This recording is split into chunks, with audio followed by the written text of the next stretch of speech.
Hello dreamers, in this video we are going to discuss substance use and addictive disorders. So what are these disorders? These are mental and behavioral disorders which occur due to use of psychoactive substances or certain specific repetitive, rewarding and reinforcing behaviors which a person may indulge into, for example gambling. So we'll discuss all these disorders here. So let's start with substance use disorders. So there are certain terms associated with this. So let us understand these terms. First is dependence. Now this term is used in ICD-11. So what is dependence? Dependence is when the use of substance takes much more higher priority than other behaviors that once had greater value.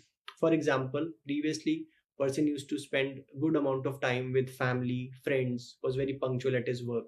But now because of the substance use, all those activities or behaviors have taken a backseat and substance use has become much more important or has taken a higher priority.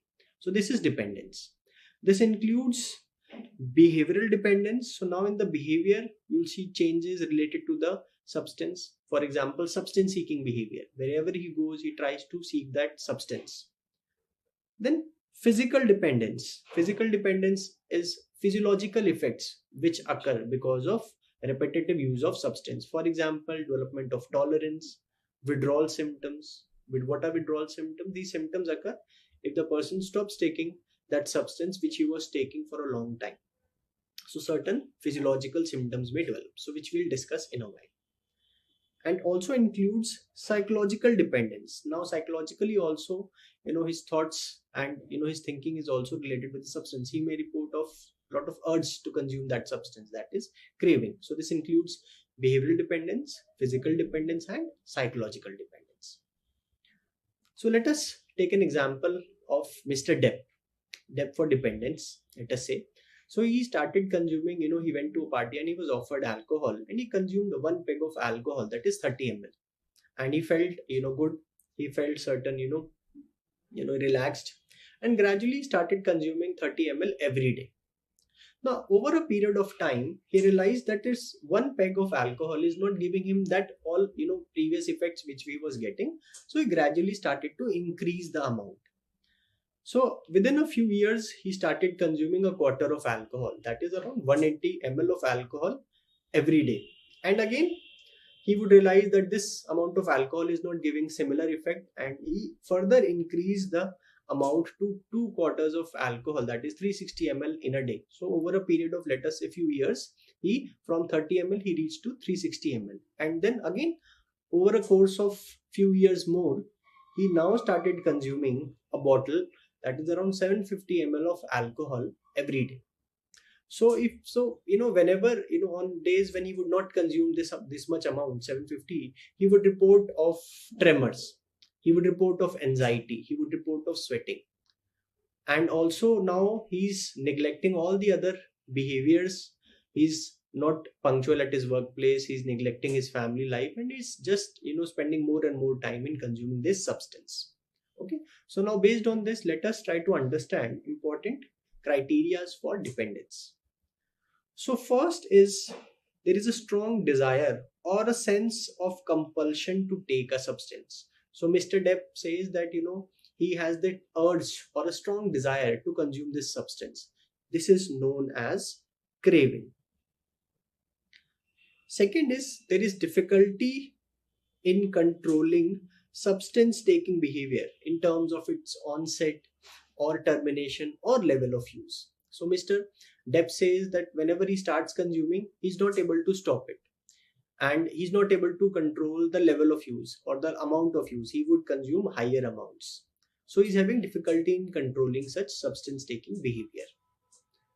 Third is withdrawal symptoms. So withdrawal symptoms are basically physiological symptoms which develop after reducing or stopping that substance. So he's consuming 750 ml every day, and suppose he does not consume the next day, he'll report of certain symptoms, for example tremors, or for example anxiety, sweating.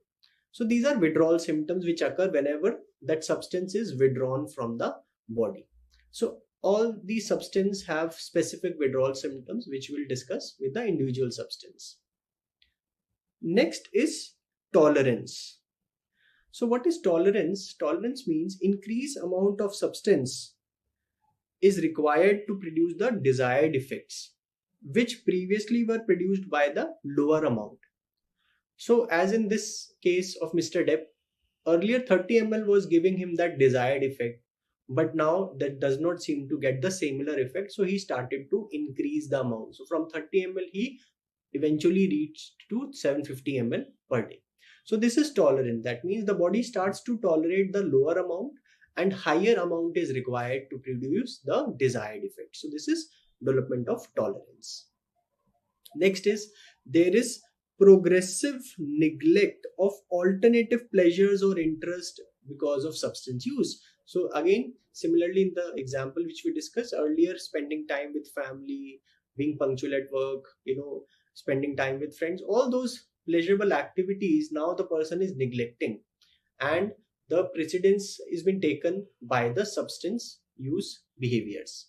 And there is persistence with the substance use despite clear evidence of harmful consequences. So person knows that taking this substance is harmful for him. So for example, Mr. Depp knows that taking alcohol, he has learned from his relatives or from doctors that it is harmful for his body, but he's still consuming the substance.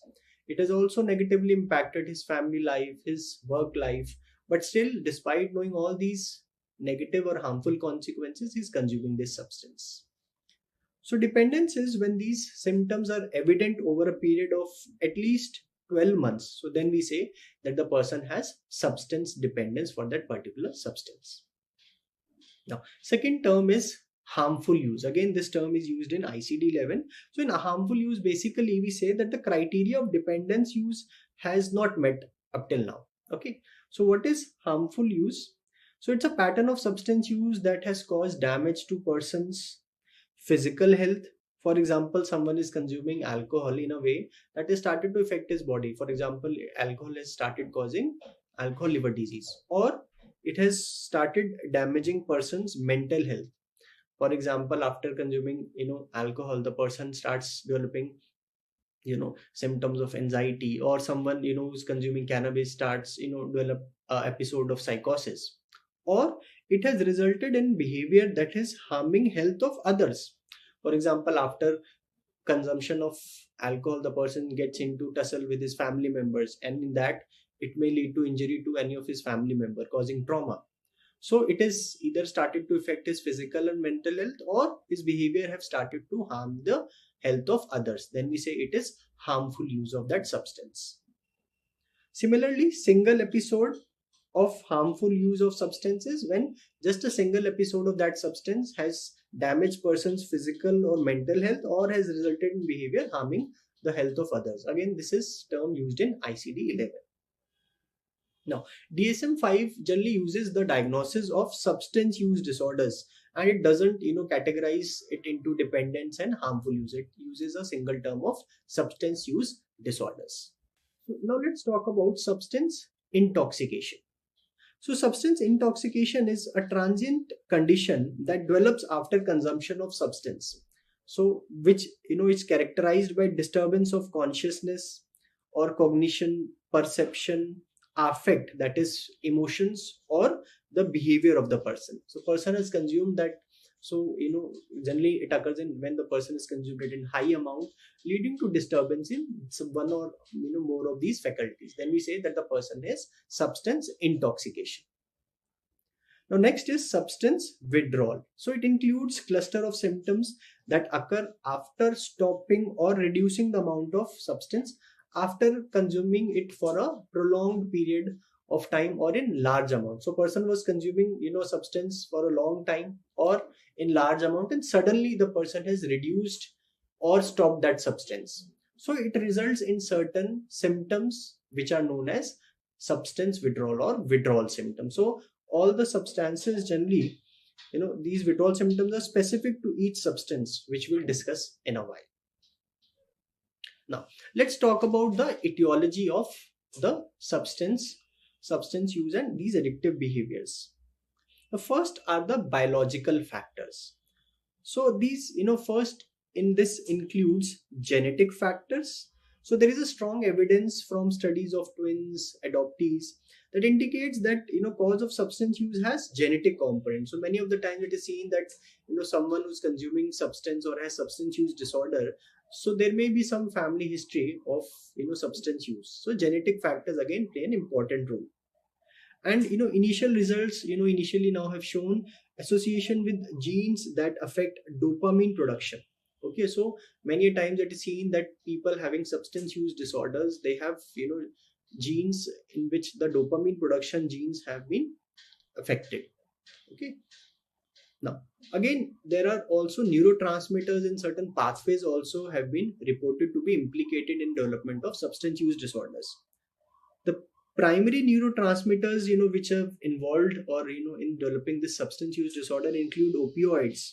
Okay, so again endogenous opioids like endorphins, then catecholamines, especially dopamine plays a very very important role, then even gamma amino butyric acid, that is GABA. These are some of the important neurotransmitters which are implicated in the development of substance use disorders. So even the pathway, a very important pathway, that is the brain reward pathway, which starts from the dopaminergic neurons in the ventral tegmental area, that is the VTA, from the midbrain. It goes to the cortical and the limbic region, especially towards the nucleus accumbens. So it starts from VTA and goes to various areas of cortex and limbic system, especially the nucleus accumbens. This is known as the brain reward pathway.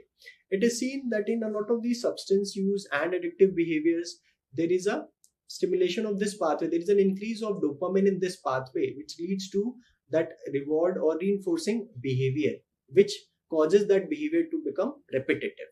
So this pathway again plays an important role in the development of such disorders. Now, it is involved in sensation of reward and is a primary mediator of effects of substances. So a lot of these substances directly or indirectly affects this pathway. Then there are psychological factors. So learning and conditioning again plays an important role in development of these substance use disorders. So reinforcement of the substance taking behavior can occur. So someone may keep on repeating the take of these substance, as these substances might cause a sense of euphoria. So person when takes the substance feels euphoric, and that again leads to repetition of that substance taking behavior. Or by terminating negative emotions like pain, anxiety, depression. So many a times this substance intake may decrease some of these negative consequences, so person starts to repeat such behaviors. So again learning and conditioning again plays an important role in the development of such disorders. Then social factors and certain other factors also play a role. For example, availability of the drug. The more easier the drug is available, higher chances that it may lead to substance use disorder. Again, social acceptance of taking that substance again leads to increase in the use of substance. Peer pressure again, especially in the initial phase of the substance use experience, peer pressure sometimes play an important role. Many times persons initially or the first time consume substance under the pressure of peers. And also the personality, certain personality features, personality traits of the person may also play a role in development of these disorders. So these were some of the etiological factors. Let's start with the first important substance, which is alcohol. Now, the active ingredient in the beverage alcohol, so the alcohol which is consumed by the people, what is the active ingredient in that? It is ethyl alcohol or ethanol. So one standard drink or 1 unit of alcohol generally corresponds to 10 ml of absolute alcohol or 7.8 grams of absolute alcohol. This is one standard unit of alcohol. Now, the concentration of ethanol or ethyl alcohol in various preparations which are, in day-to-day life, which are available. Let us try to, remember some of them. So, in beer, when we see the concentration of alcohol here is by volume. So it is percentage alcohol by volume. So in beer, the standard beer, it is the concentration of ethyl alcohol is 3 to 4% in the standard beer. In strong beer, it is 8 to 11. In wines, it is 5 to 13. In fortified wines are wines which are mixed with brandy. Here again the percentage increases, it is 14 to 20%. In the spirits like whiskey, rum, gin, vodka, brandy, the alcohol, the concentration is 40. And in arak, which is the country made liquor, here the percentage is 33. So these are the ethyl alcohol percentage in various preparations. Now, also you can remember when we say one standard drink which we have discussed, it is 10 ml of absolute alcohol or 7.8 grams of absolute alcohol. It corresponds to one peg, 30 ml of the spirits like whiskey, gin, rum. So 30 ml of each of these spirit would correspond to one standard drink. Now let's talk about the absorption of alcohol. About 10% of alcohol is absorbed from the stomach and the remainder 90% is absorbed from the small intestine, especially the jejunum and the duodenum. Now, peak alcohol concentration, peak blood alcohol concentration, in fact, that is BAC, is reached in 30 to 90 minutes. Okay, so the peak blood levels in the body reached in around 30 to 90 minutes after consumption. And it also depends whether the alcohol was ingested on an empty stomach. So if someone consumes alcohol on an empty stomach, it enhances the absorption, while if it is taken with food, it generally delays the absorption. Now there is an interesting phenomena known as Mallenby effect. So what is Mallenby effect? It is the intoxicating effects of alcohol is more at a given blood alcohol level when the blood alcohol concentration is rising than for the same blood alcohol concentration when the blood alcohol level is decreasing. So it says that the intoxicating effect of alcohol is more when the levels are rising than the levels when they are decreasing. So let us understand this with this graph. So it says, let us say this yellow line corresponds to the same amount level of blood alcohol level in the body. So it says, Mallenby effect says that when the blood alcohol concentration is increasing, so at this blood alcohol level, the effects will be higher than at the same level. Again, this is again the same level. It says here the effects will be lesser. So when the blood alcohol level is decreasing, this is Mallenby effect. Now, then there is something known as reverse tolerance. So what is reverse tolerance? It is again intoxicating effects of alcohol seen progressively with lower amounts. Now, please see, we have understood tolerance. So in tolerance, we have discussed that higher amount of alcohol is required to produce the similar effect. Now this is the opposite. This is reverse tolerance. Here it is saying that lower amounts may produce the intoxicating effect. So why this may occur? This is occurring because it is believed that due to decreasing levels of alcoholic metabolizing enzymes, okay, due to progressive liver dysfunction. So because of someone is consuming alcohol regularly, it is affecting the liver, it is affecting the alcohol metabolizing enzymes. So now even lesser amount, because it is less metabolized, it may produce intoxicating effect. So this is reverse tolerance which may be seen. Now let's talk about the metabolism of alcohol.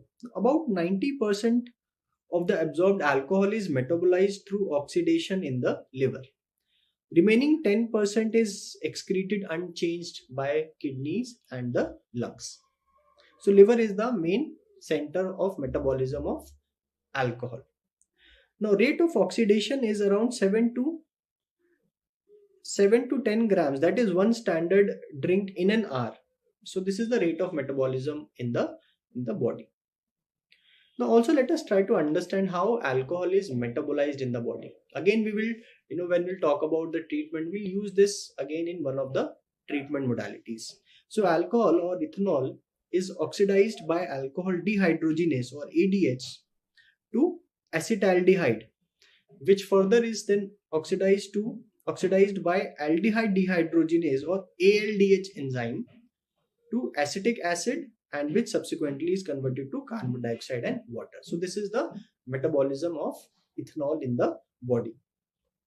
Now, also the alcohol in the alveolar air is in equilibrium with the alcohol in the blood passing through the lungs. So there is an equilibrium between, so the alcohol which is excreted, unchanged in the lungs, it is in equilibrium with the alcohol in the blood vessels of the lungs, like capillaries. So this again, this concept we use, and this helps us to determine the alcohol levels in the breath by breath analyzer, and it gives a good estimate of the blood alcohol level. So we use this concept, so in the breath analyzer test, when the person breathes in that, and it detects the blood alcohol level. So this is the phenomena used there, okay, that the alcohol in the air in the alveoli is in equilibrium with the alcohol in the blood in the lungs.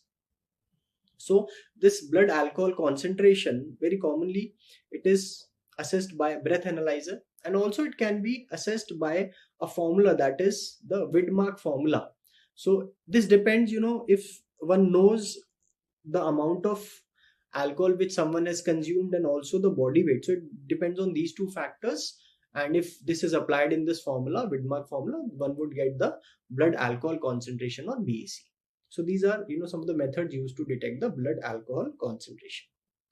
Now let's talk about alcohol intoxication. Now please understand, this is very important, that alcohol, if I ask you, what is, as a substance, what is alcohol? So what is the effect of alcohol on the CNS? So please remember, alcohol is a depressant of the central nervous system. Sometimes we confuse this, that we may see people around people alcohol and they seem to get excited, okay, but please remember, it's a depressant. This excitement that sometimes follows drinking is due to the CNS depression and not the stimulation. So basically a lot of inhibitions may melt down after taking alcohol, so that may lead to some excitement, but overall we say it's a depressant, it's a CNS depressant. Now let's talk about the level of impairment at different blood alcohol concentration. So how the effects would change if the blood alcohol concentration would increase in the body. Now if the levels in the body, so it is in milligram per deciliter. So if the blood alcohol concentration in the body is 20 to 30 milligram per deciliter, it leads to slowed motor performance, decreased thinking ability. Okay, so and in fact the legal limit of driving in India after consumption of alcohol is 30 milligram per deciliter. This is the maximum limit. Beyond this we say you should not drink and drive. So this is why, because the motor performance starts to decrease, your thinking ability also decreases. Now with the blood alcohol concentration around 30 to 80 milligram per deciliter, there is again further increase in the motor and cognitive problems. When it reaches 80 to 200, there is incoordination, judgment errors are there, mood lability may also occur. So a lot of time you'll see people in alcohol intoxication will have a lot of mood dysregulation. Now by the time it reaches 200 to 300, it may lead to nystagmus. The speech may be slurred, and very important, there may be alcoholic blackouts. Okay, so around in 200 to 300 milligram per deciliter. What are these alcoholic blackouts? These are basically anterograde amnesia. So amnesia in the forward direction. So this is amnesia or loss of memory to events which are occurring in this intoxication, seen during intoxication, right? So this is alcoholic blackouts which may occur at the blood alcohol concentration level of 200 to 300. So people who have consumed alcohol, the blood alcohol concentration is at this level. So if you ask them, what did they do during this time of when they were intoxicated, they may not remember. So there is a blackout, there is amnesia. Now more than 300 milligram per deciliter blood alcohol concentration, it may lead to impaired vital signs and there may be possible death. Okay, so very high blood alcohol concentration ultimately may also lead to death. So these are important levels and impairments in alcohol intoxication. Now let's talk about alcohol withdrawal. So these are symptoms which develop after reducing or stopping the alcohol intake. Okay, so let us take, again bring back that, our example, Mr. Depp, who was consuming 750 ml of alcohol every day. So now the family members, let us say, now they are fed up. They say that you're not stopping alcohol. Now we will stop your alcohol.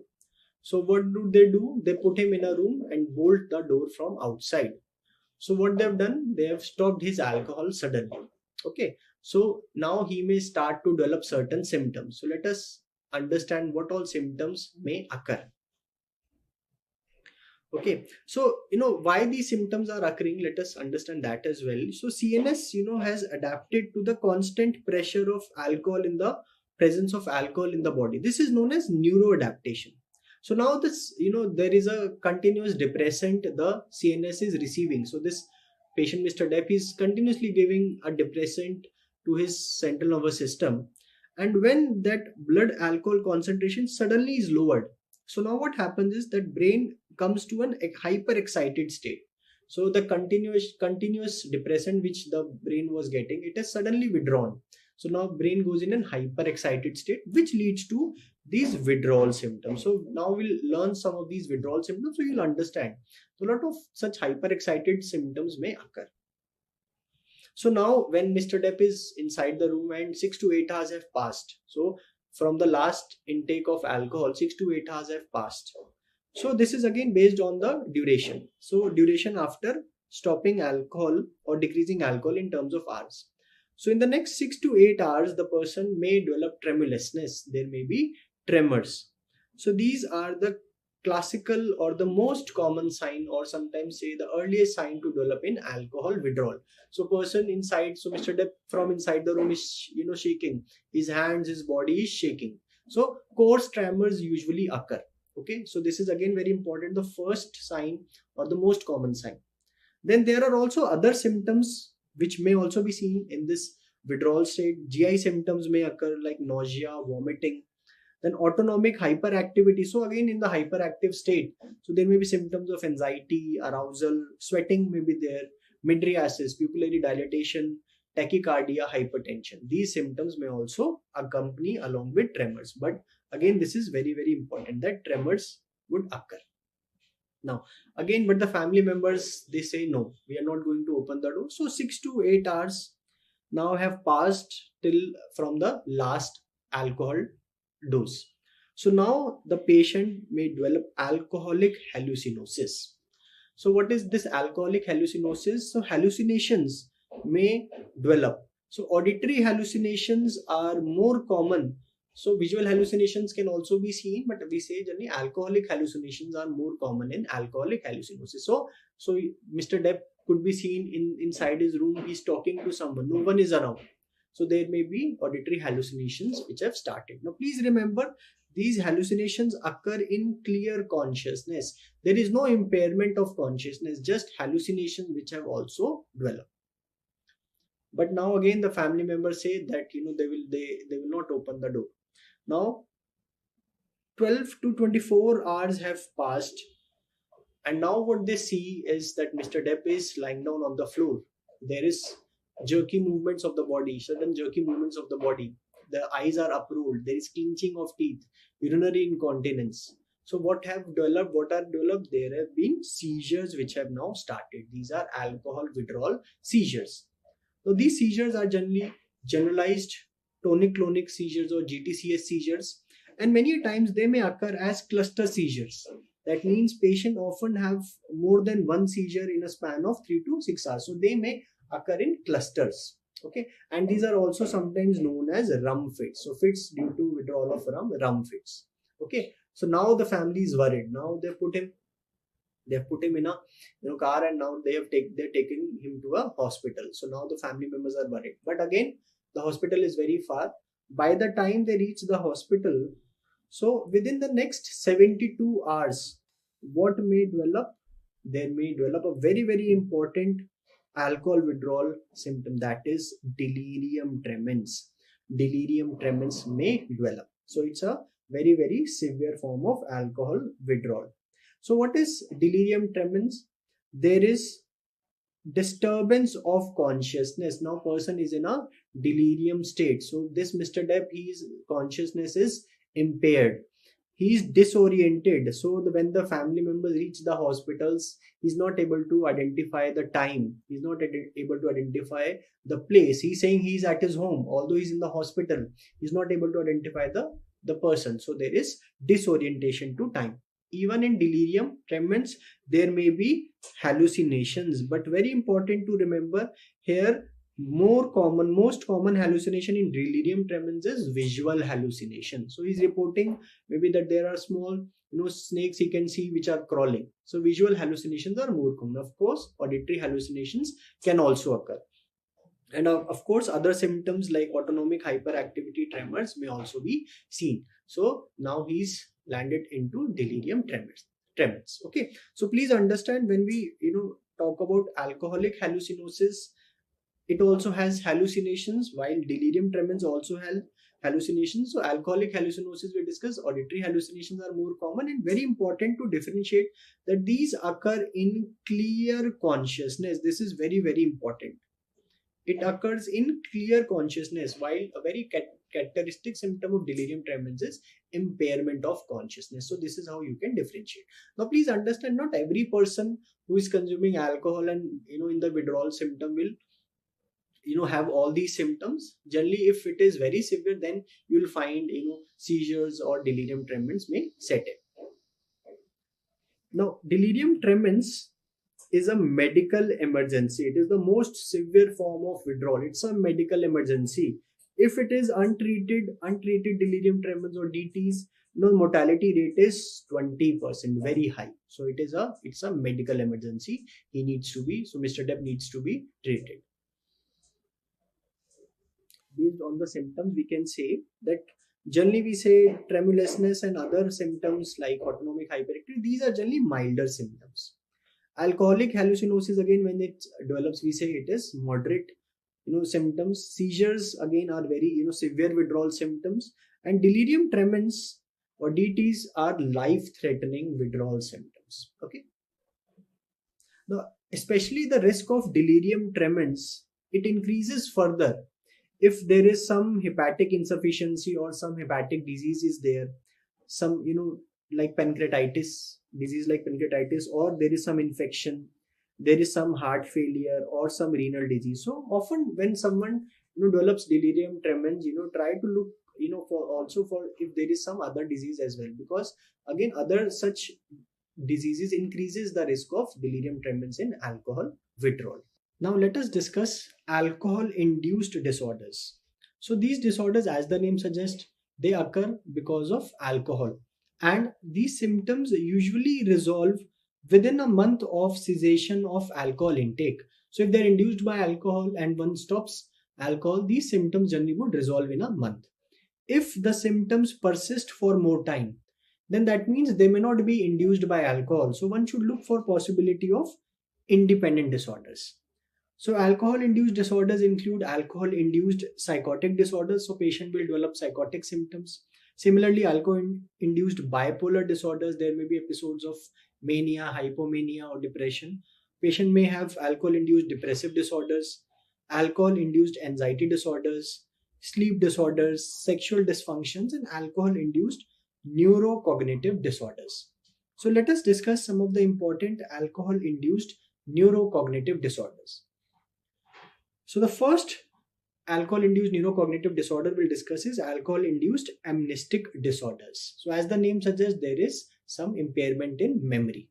So they are associated with long-term alcohol use and they are characterized by disturbance in short-term memory. Two important disorders are included under this. One is Wernicke's encephalopathy and the other is Korsakoff syndrome, or sometimes also known as Korsakoff psychosis. So let us discuss these two. So Wernicke's encephalopathy, generally the onset is acute or sudden. So the symptoms would develop within few hours or maybe within few days. The symptoms you can remember with the mnemonic GOA. So G stands for global confusion. So person appears to be in a confused state. Now please remember, even in delirium tremens, there may be confusion seen, but that along with other symptoms of withdrawal will be there, and delirium tremens occur in withdrawal state. So patient would have stopped taking alcohol and then those symptoms would have developed. While Wernicke's encephalopathy may occur despite the patient is continuously taking alcohol, and along with global confusion, patient may also have other symptoms. So O is ophthalmoplegia. So patient may present with horizontal nystagmus, or there may be gaze palsy. So patient may come with deviated eyes. Patient may come like this. The person is not able to move his eyes. So such patients, such symptoms may be present in the patient. It is seen that sixth nerve palsy generally is the most common, and third nerve palsy is the second most common. Then A is ataxia. A is ataxia. So patient may come with history of falls.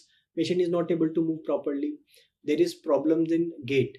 So these are the symptoms seen in Wernicke's encephalopathy: global confusion, ophthalmoplegia, and ataxia. What is the cause of these symptoms? The cause is there is thiamine or vitamin B1 deficiency. So patients who are chronically for long time consuming alcohol, it is seen that they may have this vitamin B1 or thiamine deficiency. Generally, what are the causes? Some of the causes include that there is poor nutrition. So patients who are consuming alcohol for a long time, they may neglect their nutrition, they may not take proper diet. Also, because of chronic use of alcohol, there is poor absorption of vitamins and minerals from the body. So in the GI tract, the absorption decreases. So these are some of the causes which lead to vitamin B1 deficiency. Now vitamin B1 or thiamine is an important cofactor in several of the enzymes required in the body. For example, thiamine pyrophosphate, pyruvate dehydrogenase, alpha ketoglutarate dehydrogenase, transketolase. So these are some important enzymes which are required in the body. So because of vitamin B1 deficiency, they are also affected. Also, thiamine is required for axon potential and transmission in the synapse. So because of all these reasons, the symptoms develop. Generally, which is the areas of the brain which are affected? So the neuropathological lesions, which are generally symmetrical, are seen in important areas like the mammillary bodies. Also other areas like thalamus, hypothalamus, midbrain, pons, medulla, fornix, and cerebellum are affected. Okay, so these are the areas which are affected in Wernicke's encephalopathy, and as we learn, similarly these areas are also impacted in the Korsakoff syndrome.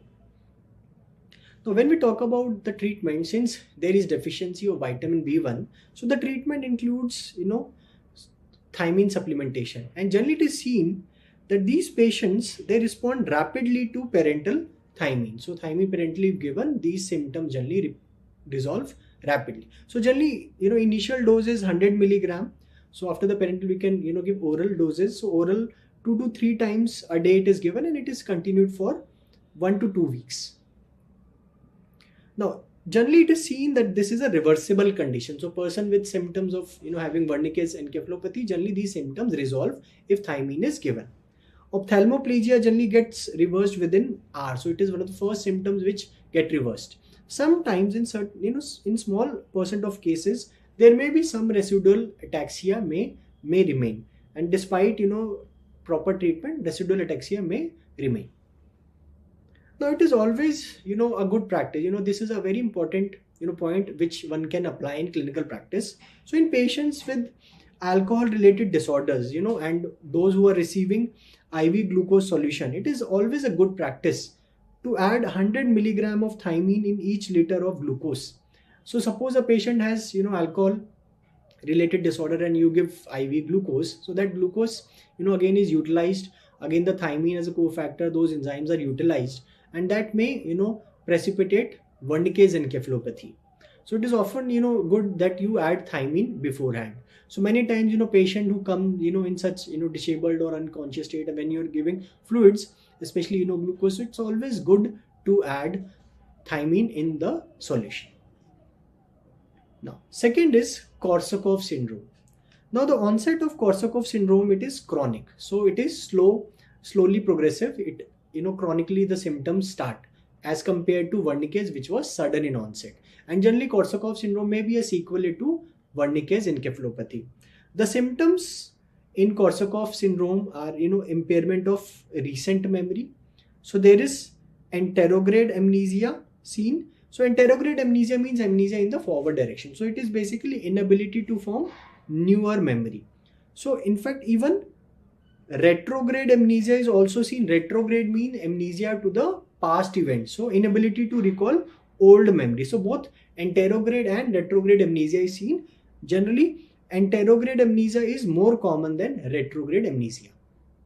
Another interesting symptom which is seen in Korsakoff syndrome is confabulation. So what is confabulation? Confabulation is making false stories to fill memory gaps. Now these patients, they may not be able to remember things, so there are memory gaps. So suppose a person, goes in the office and does not remember what he did, last evening, and he's asked, where was he, what he was doing. So, to fill those memory gaps, these patients, come up with false fabricated stories. Now, please remember, these are unintentional. These are unintentional. So this is confabulation, which may be seen in Korsakoff syndrome. Now again, the cause is same as it was in Wernicke's. It is thiamine, vitamin B1 deficiency. And again, neuropathological lesions are in similar areas is seen, like mammillary bodies, thalamus, hypothalamus, midbrain, pons, medulla, fornix, and cerebellum. So similar areas are affected in Korsakoff syndrome. Now again, the treatment, since there is deficiency of thiamine, so the treatment includes thiamine supplementation. So 100 milligram oral 2 to 3 times a day dose is started. Here the duration of treatment is longer, so it may be required for 3 to 12 months. And in Korsakoff syndrome, generally it is seen that the symptoms may not totally be reversed, so it is irreversible. Only about 20% of the patients recover fully. Some of the other patients may have partial recovery. So we can say it is slightly irreversible as compared to Wernicke's encephalopathy. Now, again, an important point, again an add-on point, patients who appear to have Wernicke's Korsakoff syndrome. So patient comes to you, he's having clear-cut classical symptoms of Wernicke's Korsakoff syndrome, and the patient is given thiamine. But such patients, if they do not respond to thiamine, then try to consider alcohol pellagra encephalopathy. So these patients may be having, because again a lot of nutritional deficiencies may be seen in chronic patients of alcohol use disorders. So in those patients it may be alcoholic pellagra encephalopathy, and there the treatment will be niacin. So it's an additional point which you should remember. Now, alcohol-induced neurocognitive disorder, we will discuss amnestic disorder. Let us discuss second alcohol-induced disorder, that is alcohol-induced dementia. So even dementia can occur because of long-term use of alcohol. Now here, along with recent memory impairment, there is also global cognitive impairment. Other cognitive areas like language, so they are also affected. So this differentiates it from the amnestic disorder. In amnestic disorder, there is only amnesia. Okay, while in dementia, other cognitive impairments is also seen. Now also, as we had even discussed when we were discussing neurocognitive disorders, okay, or organic mental disorders. Now, atrophic changes which are seen because of alcohol-induced dementia, generally they are reversible after 1 year of abstinence. So again, we have discussed that alcohol is one of the reversible causes of dementia. So if someone who has developed dementia because of alcohol, and if they stop alcohol, it is seen within a year these changes are reversed. Okay. So this is very important, especially to explain the patient why it is important to stop alcohol. Now, third in the alcohol-induced neurocognitive disorder is Marcia-Fava-Bignami disease. It's a rare disorder with symptoms of epilepsy, ataxia, dysarthria. Patient may have hallucinations, there may be intellectual deterioration. And the cause is demyelination of corpus callosum, optic tracts, and cerebellar peduncles. And again, these are again proposed to be due to nutritional deficiencies. Now, let us discuss certain effects of alcohol on sleep. Now, although alcohol is consumed in the evening, and it increases the ease of falling asleep, that is, it decreases sleep latency. So many times patients say when they take alcohol, they are able to sleep early. Okay, but please remember, this is very, very important, especially even to tell the patient that alcohol does not improve sleep. It has in fact adverse effect on the sleep architecture. So in long run, it disrupts the sleep architecture. It decreases REM sleep and also decreases the deep sleep, that is the stage 4 sleep. More sleep fragmentations are there. Okay, so patient would have multiple episodes of waking up in between, and these would become more and longer episodes of wakening. So over the course of time, patient will have fragments in which the person will wake up, and this awakening episodes will become more and longer. Okay, so this is very, very important, that overall it destroys the sleep architecture. So that idea that sleep improves sleep is a myth. So this is very, very important to convey to the patients as well. Let's talk about certain evaluations. So when we evaluate alcohol use disorders, some of the important test or tools which we use. So in the screening test, one of the important screening test is the CAGE questionnaire. So it has 4 questions with the acronym CAGE. So when a patient comes, we ask, C is basically, do you feel the need to cut down on drinking? A is annoyance. So, is the patient annoyed when asked about, his or her drinking? G is guilt. Do you have feelings of guilt, towards your drinking? And E is the need of alcohol as an eye opener, as in the morning after heavy drinking. So do you feel that, when you wake up in the morning, you require alcohol to open your eyes? So do you use it as an eye opener? So these are the 4 questions which are asked in the CAGE questionnaire. And generally it is seen that positive response to 2 or more is suggestive of that the patient is having alcohol use disorder. Now then there are other screening tests like AUDIT. AUDIT is alcohol use disorder identification test. Then there is MAST, MAST, Michigan Alcoholism Screening Test. So these are some other screening tests which are used to identify alcohol use disorder. Then to assess the severity, we have a scale, we have a tool, SADQ, that is Severity of Alcohol Dependence Questionnaire. So basically it is used to assess the severity. So how severe is the alcohol dependence? Now let's talk about some laboratory tests. First test is carbohydrate deficit transferrin or CDT. So basically these are certain markers. So it is elevated, the levels are elevated after heavy drinking. So it helps to identify if a person has recently consumed alcohol, because in those patients CDT levels will be high, and it is shown to have good sensitivity and specificity. Other laboratory test includes gamma glutamyl transferase or GGT. Again, it levels also are increased in heavy drinkers. So again, sensitivity and specificity is slightly lower than CDT. It is around 60%. Now levels of both GGT and CDT, they return to normal within days to weeks after stopping alcohol. So they are used to identify whether recently the patient has consumed alcohol. Generally it is seen that combination of both CDT and GGT is a better marker than either alone. And for these they are used for identifying heavy drinking and monitoring of abstinence. So someone says that I've been abstinent for some time, so you can get these levels done, and it may tell us that yes, these markers are not increased. That means yes, the person has been abstinent for the past few days or weeks. Now some other lab tests which can be used: aspartate aminotransferase or AST, alanine aminotransferase or ALT. These are liver enzymes, and it is seen ratio of AST to ALT more than 2 is correlated with alcohol liver disease. Then mean corpuscular volume, MCV, again is elevated in heavy drinking. Again, it can be used to see whether the patient has consumed recently. Some other tests like uric acid, again high normal levels is seen in regular heavy drinkers, and alkaline phosphatase again is elevated due to liver injury by heavy drinking. So all these markers may help us know whether in the recent past patient has been consuming alcohol or not, or whether the patient is abstinent. Now let's talk about the treatment. So when we talk about the treatment, it can be divided into 2 phases. First is the detoxification phase, and the second is maintenance phase. So in the detoxification phase, basically we manage the withdrawal symptoms. So Mr. Depp, who has come to us with delirium tremens, so first part would be to manage his withdrawal symptoms, that is detoxification.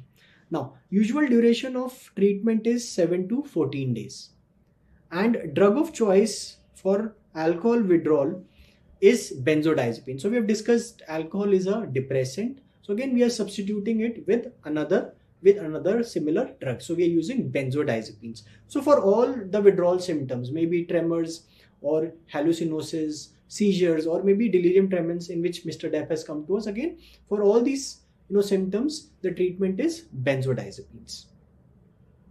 Now again, benzodiazepines are short acting drugs are there, benzodiazepines, and long acting drugs. So some of the common benzodiazepines which we use, short acting drugs like lorazepam, and long acting drugs like chlordiazepoxide, diazepam. So these are the common benzodiazepines which are used in treating of alcohol withdrawal.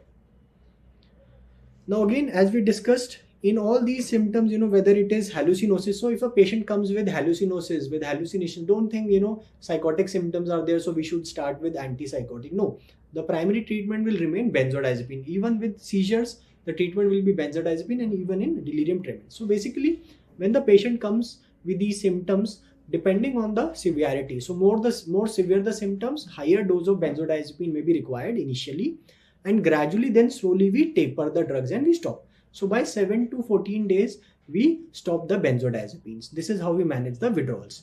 Again, important is the dose reduction, you can remember.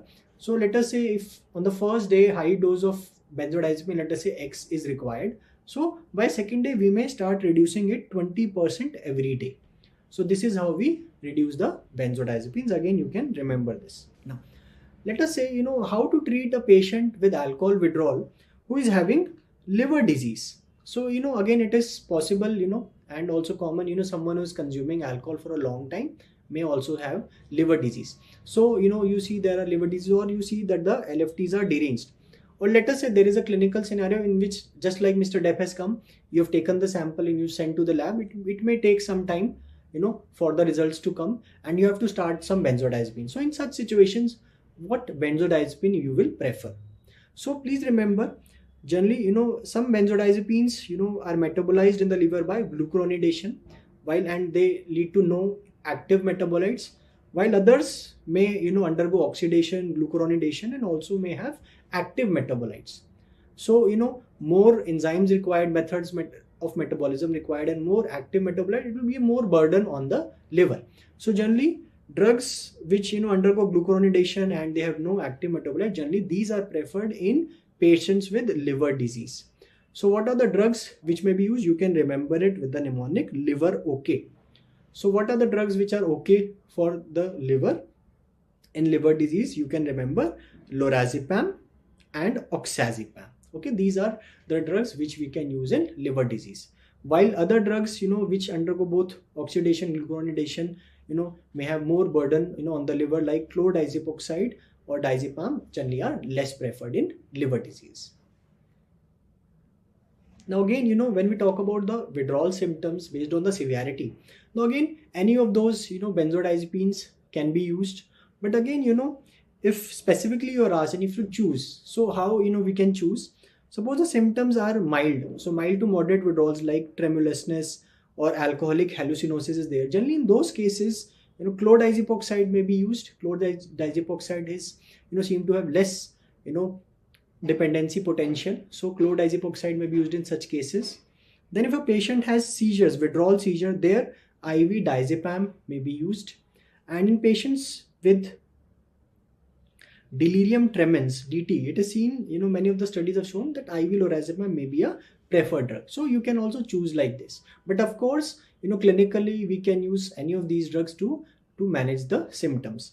Now, along with benzodiazepines, one important treatment is also added, which is very important. What is that? So in the treatment of alcohol withdrawal, along with benzodiazepines, also add thiamine. So again, many of the times these patients have deficiency of vitamin B1 or thiamine, especially in the severe withdrawals, you should definitely add, and in general we should add thiamine. So overall treatment will be benzodiazepines and thiamine. Now, is there role of any other medicine? So these are the main treatment modalities, but some medicines may have their role. So although we know that benzodiazepines are the standard treatment, but Carbamazepine have also shown to be effective. So in the managing the withdrawals, we're not talking about just seizure, managing other withdrawals also, it is shown that carbamazepine may have a good effectiveness. So again, that can be also used. And also to control severe agitation and hallucination. Suppose a patient with delirium tremens, you're giving high dose of benzodiazepine, thiamine you have given, still the agitation is very severe, hallucinations are very severe. In those cases, yes, we can add antipsychotics like olanzapine, haloperidol, so they may be used, and we start with lower doses of these drugs. Okay, so these are some other drugs which may be also used. Now, so once we have taken care of the withdrawals, so Mr. Depp, you have taken care of his withdrawals, he's out of DT and withdrawal symptoms have gone, and now he asks you, sir, thank you so much, can I go home now? So what will you say? Of course you can go home, but we would want that you now maintain this abstinence. So now we come to the maintenance phase. It is used to maintain the abstinence. So again, here two types of management, two pillars of maintenance we have. One is the pharmacological treatment through drugs, and the other is non-pharmacological treatment. Now let's talk about the pharmacological treatment. The first agent which we'll discuss, in the category, it is the category of deterrent agent or aversive agent. So the drug here is disulfiram, also sometimes it is known as an alcohol sensitizing agent. So we'll discuss why it is known as a deterrent or a aversive agent. Now the mechanism of action of disulfiram is, it is an irreversible inhibitor of aldehyde dehydrogenase enzyme, ALDH. So if we remember the metabolism of alcohol which we had discussed, so we had discussed that alcohol ethanol is metabolized to acetaldehyde by alcohol dehydrogenase, then it is further metabolized to acetic acid and CO2. So from acetaldehyde to acetic acid, the enzyme required is aldehyde dehydrogenase. So this is the enzyme which is being inhibited by disulfiram. So what happens? What happens if this enzyme is inhibited? So what will happen? So suppose patient is consuming disulfiram every day, one tablet the person takes. So in the body there is disulfiram, and over it the person consumes alcohol. So what will happen? So the patient, the body, inside the body ethanol will go, alcohol dehydrogenase will convert it to acetaldehyde. But since this enzyme is inhibited, further metabolism will be suppressed. So eventually what will happen? There will be an increasing level of acetaldehyde. Now acetaldehyde has toxic effects. So patient will develop some unpleasant symptoms. This is known as disulfiram alcohol reaction or disulfiram ethanol reaction. Okay, so what symptoms may be seen? Symptoms of nausea, vomiting may be seen, burning sensation in face, stomach may be seen, and in severe reaction the person may have heart failure, myocardial infarction or respiratory depression. These are very severe forms, but usually patient may have nausea, vomiting and burning sensation. Okay, so what is happening? Patient is on disulfiram. When he consumes alcohol, so what happens? He develops these unpleasant symptoms. So what is the message which he is getting? The message he is getting is, whenever I consume alcohol, I am getting unpleasant symptoms. So what disulfiram is doing? Disulfiram is aversing the person, or is acting as a deterrent to consume alcohol. So he feels that he should not consume alcohol because it is producing unpleasant symptoms. So this is the mechanism of disulfiram. Now disulfiram, when it is used, it should be used for patients who have at least some motivation to stay abstinent from alcohol. Otherwise they would very frequently would land up into disulfiram alcohol reaction would occur. Okay, and generally the dose is 250 milligram daily. Now please remember, when we start disulfiram, it is with the consent of the patient. So person knows, he says that he is motivated, I want to stop alcohol, so we take informed consent, explain the procedure, then we start disulfiram. Now few points when we start disulfiram which we should convey to the patient. Now the time between last alcohol intake and starting disulfiram, so if you have to start disulfiram, at least 12 hours must have passed of the last alcohol intake, otherwise patient may develop disulfiram alcohol reaction. Similarly, if one stops disulfiram, suppose the patient stops disulfiram today, it is very important to tell him that up to 2 weeks after the last dose of disulfiram alcohol reaction can occur.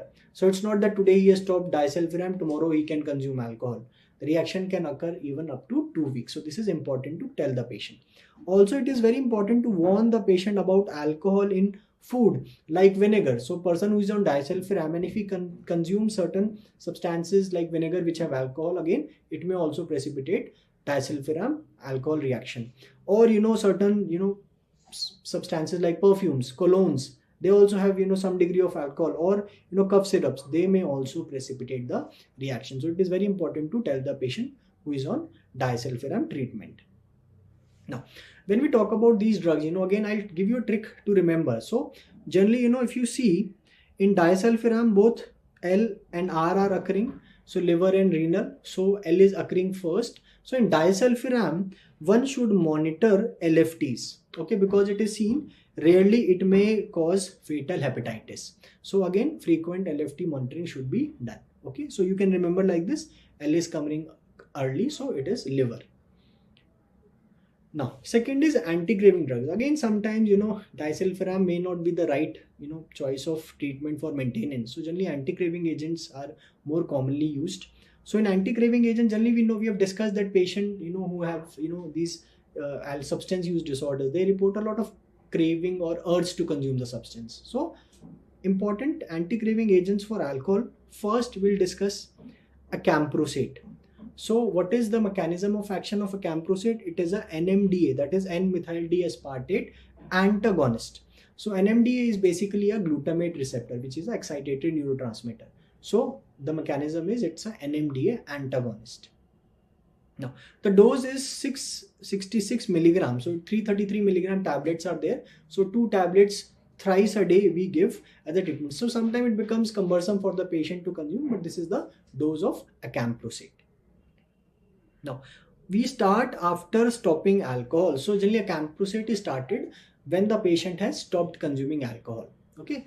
So if the patient is continuously consuming alcohol, then generally we don't start. We wait till the time patient stops and then we start the acamprosate. Now again, if you remember again acamprosate, if you see there is R, there is no L. So it is contraindicated in severe renal impairment. So again it is contraindicated. It is contraindicated in renal impairment. If person has moderate renal impairment, then we have to reduce the dose. But in severe renal impairment, we should not give acamprosate. Now second drug anti-craving agent is naltrexone. So naltrexone is a opioid antagonist. So again when someone consumes alcohol, again the endogenous opioids like endorphins play an important role. Okay, so again these are the drugs. This drug is a opioid antagonist. Now the dose is there is ease of giving naltrexone. It is 50 milligram daily, 1 tablet is given. Okay, and it can be started when the patient is consuming alcohol or even in the withdrawal phase. Then also we can start with naltrexone. Now both acamprosate and naltrexone are first line drugs. We can use any of them, but sometimes clinically one may prefer naltrexone because of ease of giving. Now again, if you look in naltrexone, again this trick will be very helpful. Again it has both L and R. Okay, so again L is coming first. So naltrexone is contraindicated in liver failure. So this is how you can remember. Okay. Now we have discussed, two anti-craving agents, acamprosate and naltrexone. Both of them are FDA approved for anti-craving, agents for alcohol. But then there are some other anti-craving agents, although they are not approved, but in studies they are found to be effective in alcohol use disorders. So let us discuss those. So you can remember. So let me give you a list of all the important anti-craving agents, in this, single mnemonic. So the mnemonic, to learn all the anti-craving agent drugs for alcohol. So what you have to tell the patient that alcohol is not your best friend. So the mnemonic to remember anti-craving agents for alcohol is alcohol not best friend. So two drugs we have already discussed, A for alcohol, A for acamprosate, and naltrexone we have already discussed. These are two FDA approved drugs. Then next two, O is ondansetron. It is a 5-HT3 antagonist, serotonin antagonist. And T is topiramate. It's an anti-convulsant or an anti-epileptic agent. Again, both these have been found to be effective in many studies as an anti-craving agent for alcohol use disorders. Then two other anti-craving agents which you can remember. B is baclofen. It is a GABA B agonist, okay, as a muscle relaxant used. And F is fluoxetine. It is a SSRI. Even these have also shown to have anti-craving property for alcohol use disorders. So this is a list of all the important anti-craving agents for alcohol. Now, other than pharmacological, treatment in the maintenance, we can also use non-pharmacological treatment. Okay, so first important therapy is cognitive behavior therapy, or CBT. Now it is found to be effective, and CBT techniques may be used in various therapies like motivational enhancement therapy, or MET, and relapse prevention. So these are the therapies which uses the principle of cognitive behavior therapy. Then there is also another non-pharmacological treatment modality, Alcohol Anonymous, or AA. Okay, so these are basically self-help group. They follow 12-step based approach to stop alcohol. So people who are consuming alcohol, they observe accomplishment of sober group members. So basically it includes, group of people who are consuming alcohol, then there are volunteers, then there are people who have, stopped alcohol. So all these, people, they form a self-help group, and they help each other to stop consuming alcohol. So again, this is also used. So they have weekly meetings where they meet and discuss. Then other modalities like group therapy or family therapy may also be used. So these are the important modalities of treatment for alcohol. Let's discuss the next substance, which is opioids. So opioids, they basically act on opioid receptors, and they include psychoactive compounds which are naturally occurring, which are known as opiates. These are alkaloid compounds which are found in opium poppy plant, also known as Papaver somniferum. These include substances like morphine, codeine. Then opioids also include synthetic compounds like heroin, methadone, pentazocine. So opioids include both naturally occurring as well as synthetic compounds. The morphine is the most commonly abused opioid. It is derived from morphine. It is diacetyl morphine. So now initially when morphine was synthesized, it was thought to be used for morphine addiction. But what it was found that it is more lipid soluble than morphine, and it crosses the blood-brain barrier even faster. It has more rapid and pleasurable onset than even morphine, and has more dependence forming potential than morphine, and now it is the most common abused opioid. Now street names of heroin include smack, brown sugar. All these are impure forms of morphine. So basically they have impurities like chalk powder, starch, which is fructose and sucrose, quinine. So these are some of the impurities which are there in these impure forms. Now there are again various routes by which opioids may be used. So opioids can be taken orally. They can also be snorted intranasally. And this method is sometimes known as chasing the dragon. So in this, what happens is that the person puts the substance on a aluminium foil. So on the aluminium foil it is kept, the powder, and then it is lightened from below. So what happens is that there are fumes of the powder which occurs, and then these are chased by a straw or a pipe. So this is chasing the dragon. So it's a method used for consuming these opioids. It can also be taken intravenously, and usually what happens that the users gradually shift from peripheral veins because they become the patency is lost, so they shift to larger veins or more central veins. This method is known as mainlining. Then it can also be taken subcutaneously, so by the subcutaneous route, and that is known as skin popping. So when suitable blood vessels they become unavailable, then the user shift to subcutaneous routes. It can also be taken sublingually. Buprenorphine can be taken sublingually, and also it can be taken via smoking. So these are some of the routes of consumption of opioids. Now clinical features, whenever someone consumes opioid, so what are the symptoms? So it produces a feeling of intense euphoria. There is a feeling of intense well-being, which is known as rush, and especially when taken intravenously. So there are associated symptoms like feelings of warmth, dry mouth, there is heaviness of extremities, and facial flushing may also occur. Now after that initial euphoria, it may be followed by a period of sedation, and this is known as nodding off. So person have feelings of euphoria and thereafter the person may become sedated. This is known as nodding off. First time users sometimes also complain of certain unpleasant symptoms. For example, they may complain of dysphoria, nausea, or vomiting. Now let's talk about opioid intoxication. If it is taken in large amount over a short duration, so intoxication also may occur with opioids. So a clinical triad which can be seen in opioid intoxication is respiratory depression. If you look into the eyes of the patient, you may find pinpoint pupil or meiosis, and also patient may be in a state of coma. So these are clinical symptoms, clinical triad of symptoms seen in opioid intoxication. Someone with a history of substance use has taken and comes with these symptoms, again look for opioid intoxication. Then there may be some other symptoms like hypothermia, hypotension, and bradycardia may also be seen. Now generally, how do we treat opioid intoxication?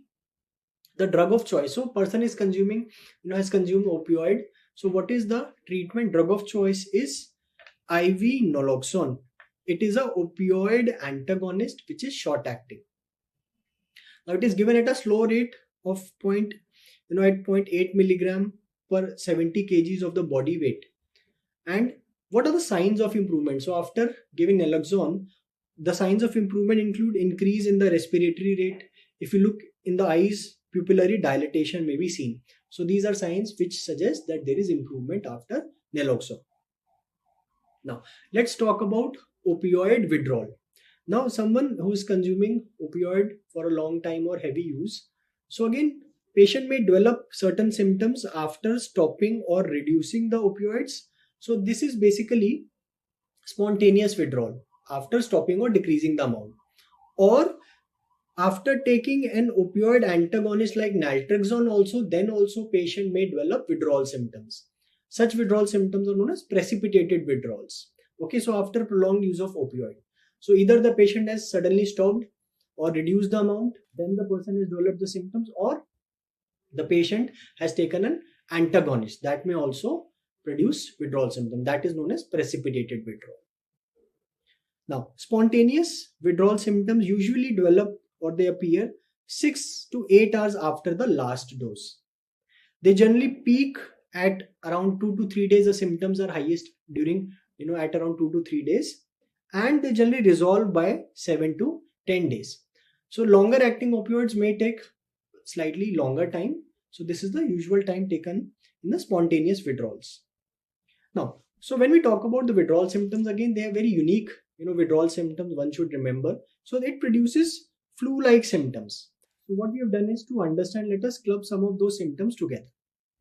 So patient complain of pain. So patient may complain of muscle cramps. Patient complains of bone aches, abdominal cramps. So patient was consuming opioid and after stopping the person is complaining of pain. Crampy pain in abdomen, muscle pain, bone aches.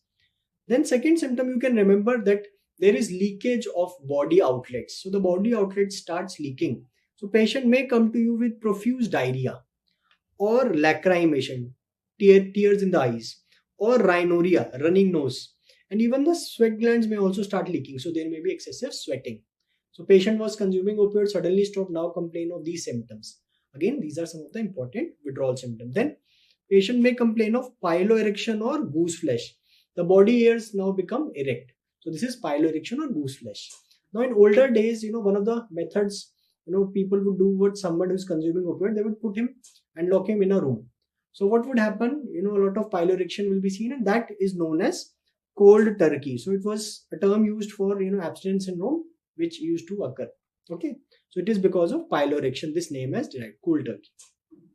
Then patient, patient will yawn a lot. So a lot of yawning. So if you're talking to a patient in withdrawal state, you may see, high increased frequency of yawning. Again, it is a withdrawal symptom. Now, if you look into the eyes of these patients, what will you find? Now, if you remember in intoxication, we had discussed that there is pupillary constriction. There is pinpoint pupil.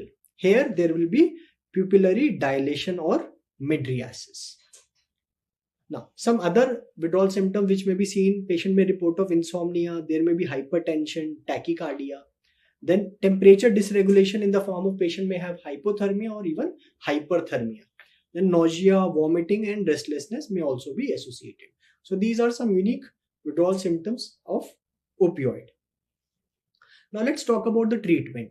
So again, the treatment will do in two phases. One is the detoxification phase, wherein we will manage the withdrawal symptoms, and second is the maintenance. Now in the detoxification, there will be management of withdrawal symptom, and usually it requires longer time than alcohol treatment, around 2 to 3 weeks. Now in the detoxification, again patient is taking opioids. So again is in a withdrawal state. Now we will give certain drugs. So drugs which we use are drugs like methadone. It is a opioid agonist. So we are replacing with another opioid. So again we give in higher doses and gradually we taper and stop. Another drug which can be used is buprenorphine. So now you can remember from the name itself, buprenorphine, you can remember it with it rhymes with morphine. Buprenorphine, morphine. It's a partial opioid agonist. It's a partial agonist. So it's a partial opioid agonist. Okay, so there are other drugs like bupropion, buspirone. So you can remember buprenorphine. Okay, so this way you can remember it is a partial opioid agonist. So these two drugs can be used. We give in high dose, we start, and then gradually we taper and stop. Now sometimes patient may say that I've been taking opioid and I don't want any drug which is related with opioid. So another strategy for managing these withdrawal symptoms is symptomatic treatment. In this, a very important drug which is used is clonidine. So clonidine is basically a alpha 2 adrenergic agonist. It works at the presynaptic receptor. So basically what happens in withdrawal, there are a lot of autonomic hyperactivity symptoms are there. So this drug reduces the autonomic withdrawal symptoms. For example, sweating, restlessness, tremors, rhinorrhea. It takes care of these symptoms. Okay. Along with this, other drugs may be used to manage some other symptoms. For example, we can use for anxiety, we can use benzodiazepines. If there is sleep disturbances, we can use zolpidem. For musculoskeletal pain, we can use non-steroidal anti-inflammatory drugs like ibuprofen. For GI symptoms, we can use antiemetic. If there is complaint of diarrhea again which can occur, we can use loperamide. So these are some of the drugs which we can use to manage symptomatically. Okay, so one is we can use opioid drugs, or another is we can use symptomatic management. Now there is another interesting way for management of these withdrawal symptoms. It is basically accelerated detoxification. So basically again treatment of withdrawals is taking long time. So sometimes to reduce this duration, we can use this method. So what we do in this method is we give low doses of naltrexone, which is an opioid antagonist. So it is given to precipitate the withdrawal symptoms. Okay. So once the withdrawal symptoms have been precipitated, then we can use symptomatic management with drugs like clonidine to take care of those withdrawal symptoms. So this method actually reduces the detoxification period to around 4 to 5 days. So this is another strategy which can be used. Now, after taking care of the withdrawal symptoms, now comes the maintenance phase. So patient now, the withdrawal symptoms have been taken care. Now to continue the patient in abstinence and to reduce or to prevent the relapse, we will now treat the patient in the maintenance phase. Now again in maintenance phase, let us talk about certain pharmacological treatment. First treatment strategy is opioid substitution therapy or OST. So what happens in this? So as the name suggests, we are substituting the impure form of opioids to the pure forms. So the principle of to substitute it is that patient is using an illicit substance which is medically unsafe, it is short acting. So we substitute that illicit opioid with a medically safe and longer acting agonists. So what are the drugs which we use under this OST? So again, same drugs, methadone and buprenorphine are the two drugs which we use. So what we say to the patient is, rather than taking impure forms, come to us and every day we'll give him a pure form. Okay, we'll give a pure form of opioid. So basically, these drugs like methadone and buprenorphine, they are given under supervision. Now the purpose of giving these drugs is again one is to reduce exposure to diseases like hepatitis B, hepatitis C, HIV, which may occur due to unsterile equipments in parent parental drug abusers. So many times people who are consuming these drugs, they may use in the form of injections, and sometimes they may use sterile equipment which can spread these diseases. So we are reducing or we are decreasing the harm, okay, by replacing it with pure forms. Also, it reduces criminal activities. So many a times people, to buy these illicit drugs, they are involved in criminal activities. So we are also reducing those activities. So basically, we are trying to do a harm reduction. We are giving opioid, but we are giving pure opioid, and we are reducing certain harms which occur after taking impure forms. Now, when we talk about buprenorphine, sometimes what happens that buprenorphine also can be abused, as it can be mixed with water and people may start injecting it and abuse it.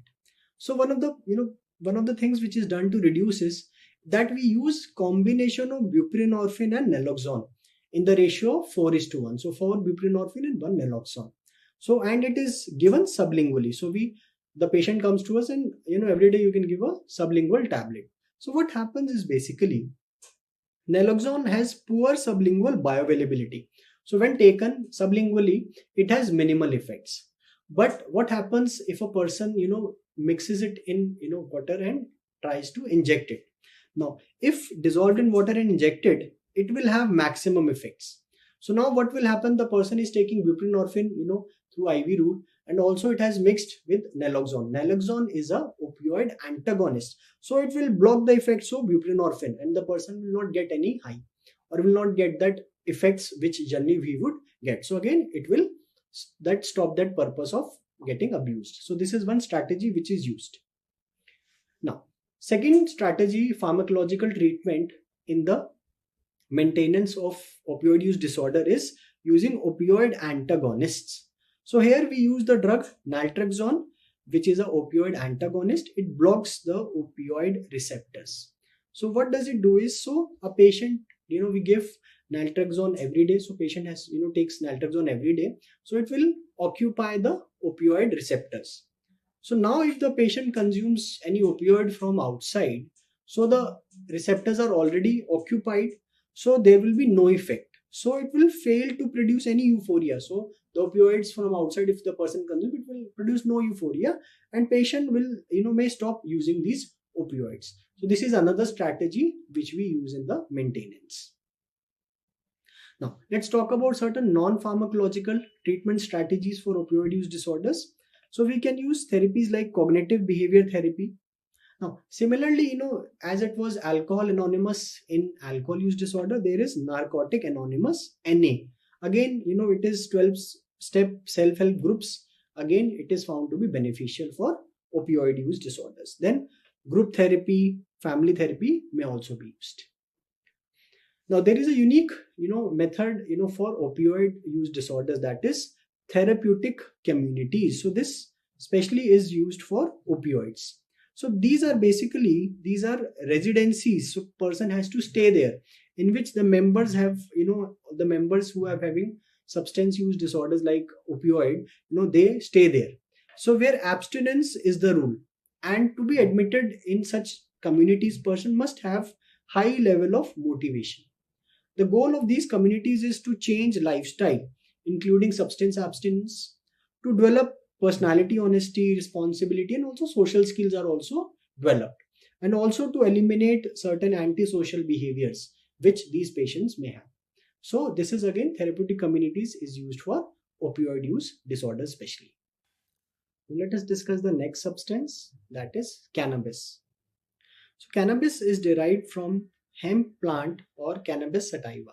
So there are other varieties like Cannabis indica. Okay. Now it is the most common illicit or illegal substance. So out of all the substances, we say it is the most common illicit or illegal substances, both in India as well as the world. Again, this is important. Okay. So cannabis is the most illegal substance. Now, since we are discussing the most common, so let us talk about which is the most common substance, use disorder or most common substance of abuse. So if we talk about India, we say tobacco. Tobacco is the most common. Overall, it's the most common substance use or substance abused, followed by alcohol. While if we talk about the world, in the world we say it is alcohol followed by tobacco. Now please remember, Most of the places, again, these are legal substances. Of course, some places it may not be legal, but overall we say it. So these are licit substances, okay, which one can procure legally. Now please remember, if now if someone asks you, which is the most common substance, now, because earlier studies which were conducted, they did not included caffeine, but now even caffeine is considered as a substance use disorder. So now if someone asks you which is the most common substance, or if that is there in the option, then we'll go with caffeine. Otherwise, in India, most common is tobacco, and in the world it is alcohol. So these are licit substances, legal substances. Now, if someone asks most common illicit substances, it is cannabis. Okay, so this is again important. Now, various street names of cannabis include marijuana, or grass, or pot, or weed. So these are some of the street names of cannabis. Now, the active ingredient which is responsible for the psychoactive effects of cannabis. So what is that one ingredient which produces all the effects which someone gets after consuming cannabis? It is delta 9 tetrahydrocannabinol, or delta 9 THC. So this is the chemical compound which produces the psychoactive substance related with cannabis. Now, there are various forms of cannabis. Again, we can divide them depending on from where it has been derived, from which part of the plant, and also the percentage of THC or the THC content. So first is the bhang, which is derived from the dried leaves, and it has 1% of THC. Then ganja. Ganja is derived from the flowering stem, and it has 1 to 2% of THC. Then hashish or charas. It is derived from the dried resin exudates. It has a THC content of 8 to 14%. And hash oil. Hash oil has it is basically a oil based extract, and it has highest THC of around 15 to 40%. So these are some of the forms of cannabis and their THC content. The cannabis is often referred to as a gateway drug. Okay, it is often referred to as a gateway drug.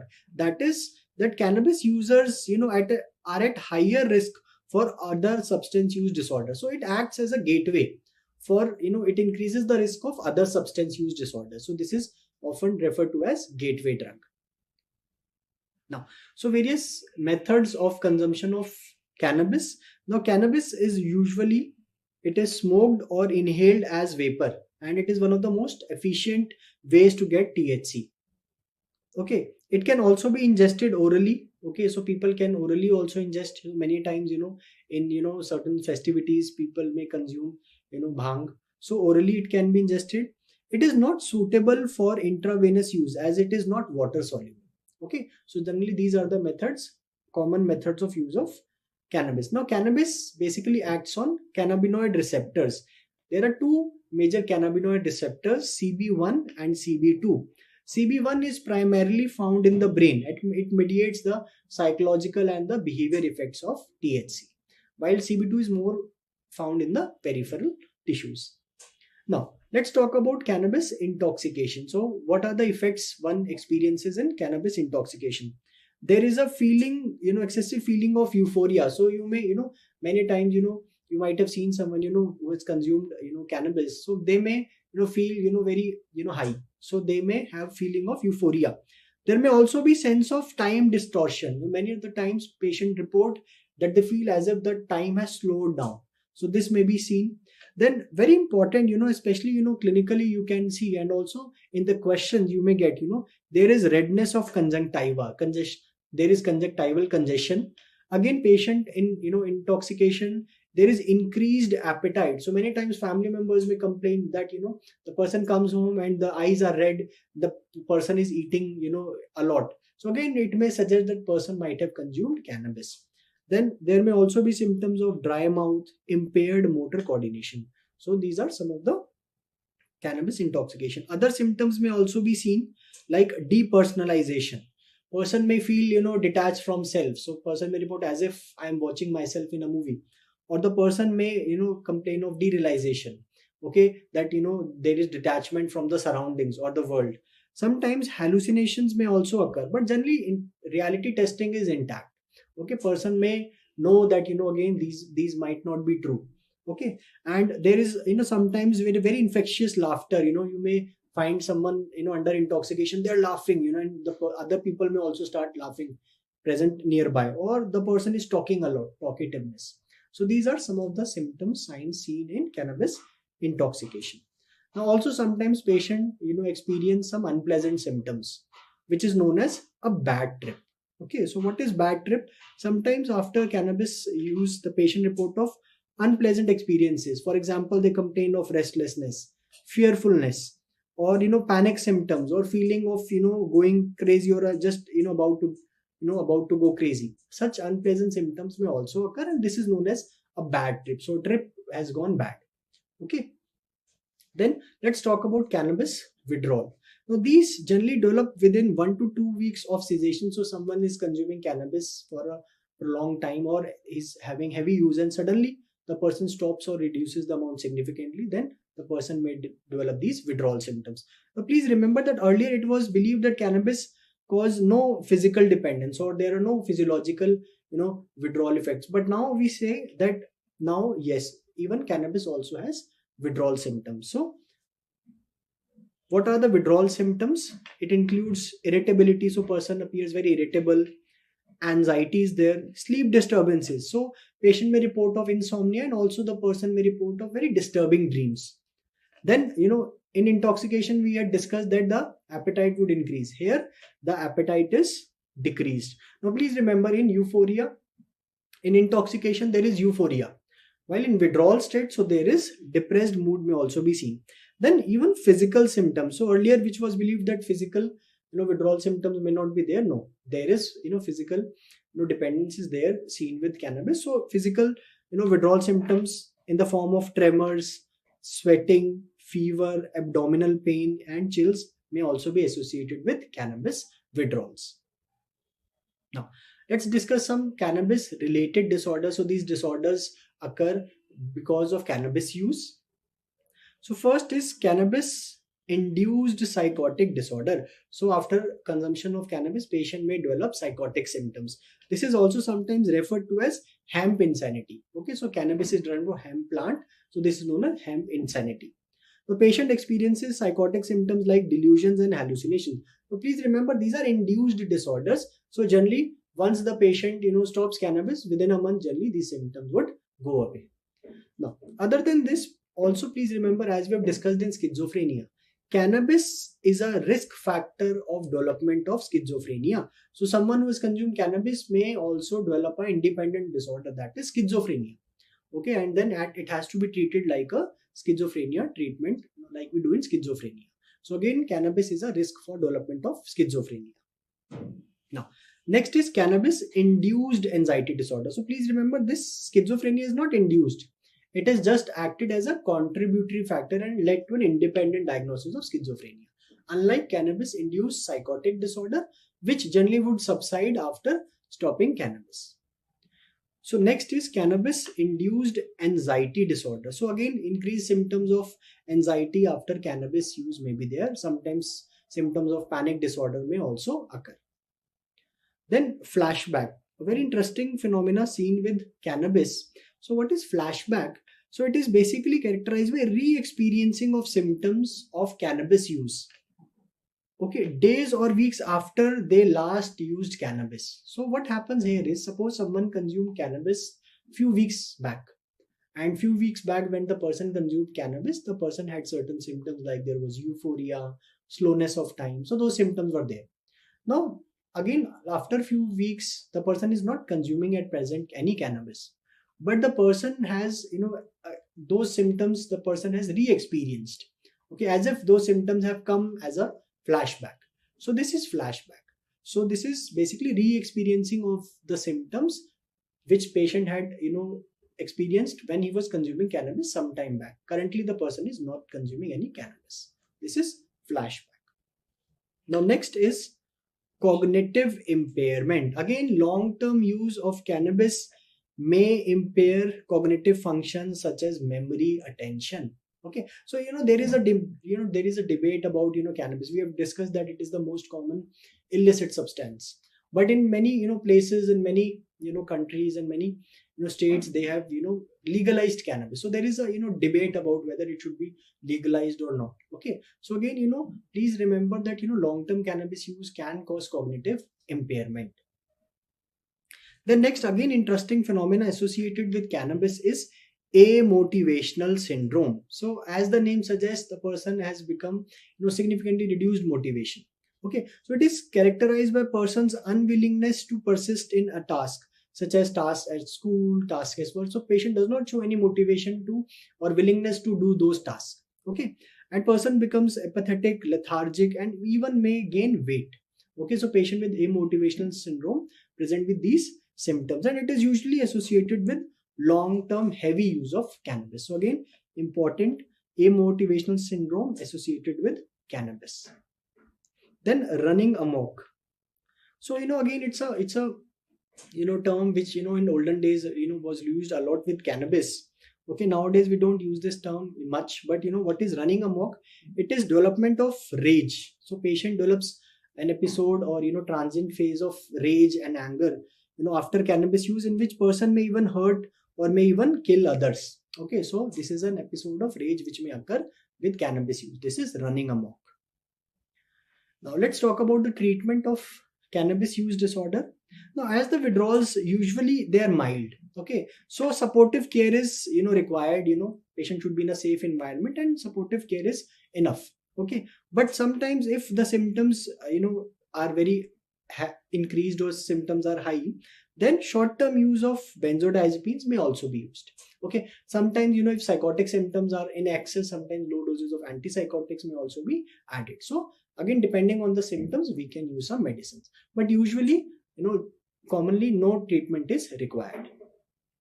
When we talk about long-term treatment, again psychotherapy plays an important role so that the person remains in abstinence. So therapies like cognitive behavior therapy, CBT, family therapy, group therapies, again they play an important role in the long-term maintenance therapy. So let's talk about the next set of substances, that are hallucinogens. Now hallucinogens again are natural and synthetic substances. They are also sometimes known as psychedelics. Now some of the hallucinogens, so there are group certain substances which are put under this category of hallucinogens. So let us discuss some of the common important hallucinogens. One is phencyclidine, also known as PCP. Now again, some of these drugs are given very fancy names. It is also known as angel dust. So again, please remember, it is also known as angel dust. Another hallucinogen is ketamine. Ketamine is again as an anesthetic agent. It is also sometimes abused. Then LSD. What is LSD? Lysergic acid diethylamide. Okay, it is another hallucinogen. Then mescaline. It is derived from cactus. Then psilocybin. It is derived from mushrooms. And lastly, methylene dioxymethamphetamine or MDMA. MDMA. It is also again a very interesting name is given to it, that is ecstasy. So these are some of the important hallucinogens which are included in this category. Now let's talk about phencyclidine and ketamine. Now the mechanism of action is basically these block the NMDA receptors, and they are closely related compound, and they are termed as dissociative anesthetics. Even phencyclidine was earlier used as an anesthetic agent, not used nowadays. Ketamine is still used as an anesthetic agent. These substances basically, when someone takes, they seem to be insensitive, or they seem to be dissociate from their environment. So that is why they produce dissociate. They are known as dissociative anesthetics. So PCP and ketamine intoxication. So someone is consuming PCP or ketamine. What are the signs and symptoms which are produced in intoxication? Now these symptoms, they mimic symptoms they are similar to schizophrenia. So patient often have auditory or visual hallucinations. Patient may also develop delusions like delusion of persecution. Also there may be disorganization of thought. So these symptoms again mimic closely to schizophrenia. Okay, also the person may also have symptoms of euphoria, There may be, feelings or sensation that the person is floating. So floating like sensations, depersonalization, and again slowing of time. These symptoms may be seen in the intoxication. Again, in PCP intoxication, again, if we talk about separately, it also has certain physical symptoms. Okay, and very, very particular symptoms, like there may be nystagmus, vertical and horizontal nystagmus may be seen, hypertension, tachycardia may be seen, dysarthria, ataxia, again seizures may be seen, increased tendon, deep tendon reflexes, and extreme aggression. So a lot of these physical symptoms may also be seen with PCP intoxication. Now, let's talk about the next hallucinogen, that is LSD, and all the other, hallucinogens. What are those, what are the intoxication signs and symptoms seen with these, especially with LSD? So it produces, anxiety, depression, again, depersonalization or derealization may be seen. Very interesting phenomena, especially with LSD, is synesthesia. Okay, so again, this is an interesting phenomena which is seen with, hallucinogens, other hallucinogens also, but especially with LSD. What is synesthesia? It basically sensation in one sensory modality. Okay, so in any one sensory modality, any sensation person receives, it causes sensations in another modality. For example, person may experience of seeing music. Okay, music is something which we hear, but the person may experience of, seeing music, or, touching light. Lights, is something which we see, but the patient may experience touching light. So such, vivid sensations, phenomena may occur. So this is synesthesia. Then person may also, have symptoms, like illusions, and even hallucinations can also be seen. So please remember, synesthesia, again, an interesting phenomenon associated with LSD and other hallucinogens. Now again, all the other symptoms in intoxication, autonomic hyperactivity symptoms again can be seen, like pupillary dilatation, sweating, tachycardia, palpitations, tremors. So all these symptoms can also be seen in the intoxication. So again, patient may also experience flashbacks, as we've discussed with cannabis. So again, it is re-experiencing of symptoms of hallucinogen use days or weeks after they have last used the hallucinogen. So that experience comes as a flashback. This is flashback phenomena. For example, flashes of color, visual distortions, so the size and shapes of objects may appear distorted.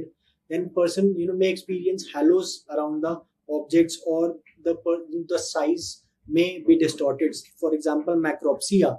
So the objects may appear larger than their normal size, or maybe even micropsia. So they may appear lesser in size, smaller in size than the normal. Okay, especially it is seen with substances like LSD. Then again, patient may also report of experiencing bad trip. Sometimes after hallucinogen use, unpleasant symptoms may be experienced. For example, restlessness, fearfulness, panic symptoms, or feeling of going crazy. Again, that may be associated with even hallucinogens. Then withdrawal symptoms, when we talk about, generally we say that hallucinogens usually lack withdrawal symptoms. Okay, so because of this, generally it is believed that these lack physical, hallucinogens, they lack physical dependence. Okay. Now in the treatment, again, in the intoxication, generally reassurance and supportive care is generally the treatment which we do. And in extreme agitation, if there is, the symptoms are very severe, then maybe benzodiazepines or even antipsychotics may be used. But usually, treatment is not much required. Okay, it is generally reassurance and supportive care. Now again, for the long-term management, again, psychotherapy is used. For example, therapies like CBT, family therapy, and group therapy. These are the therapies which are used. Let's talk about the next group of substance, which are the stimulants.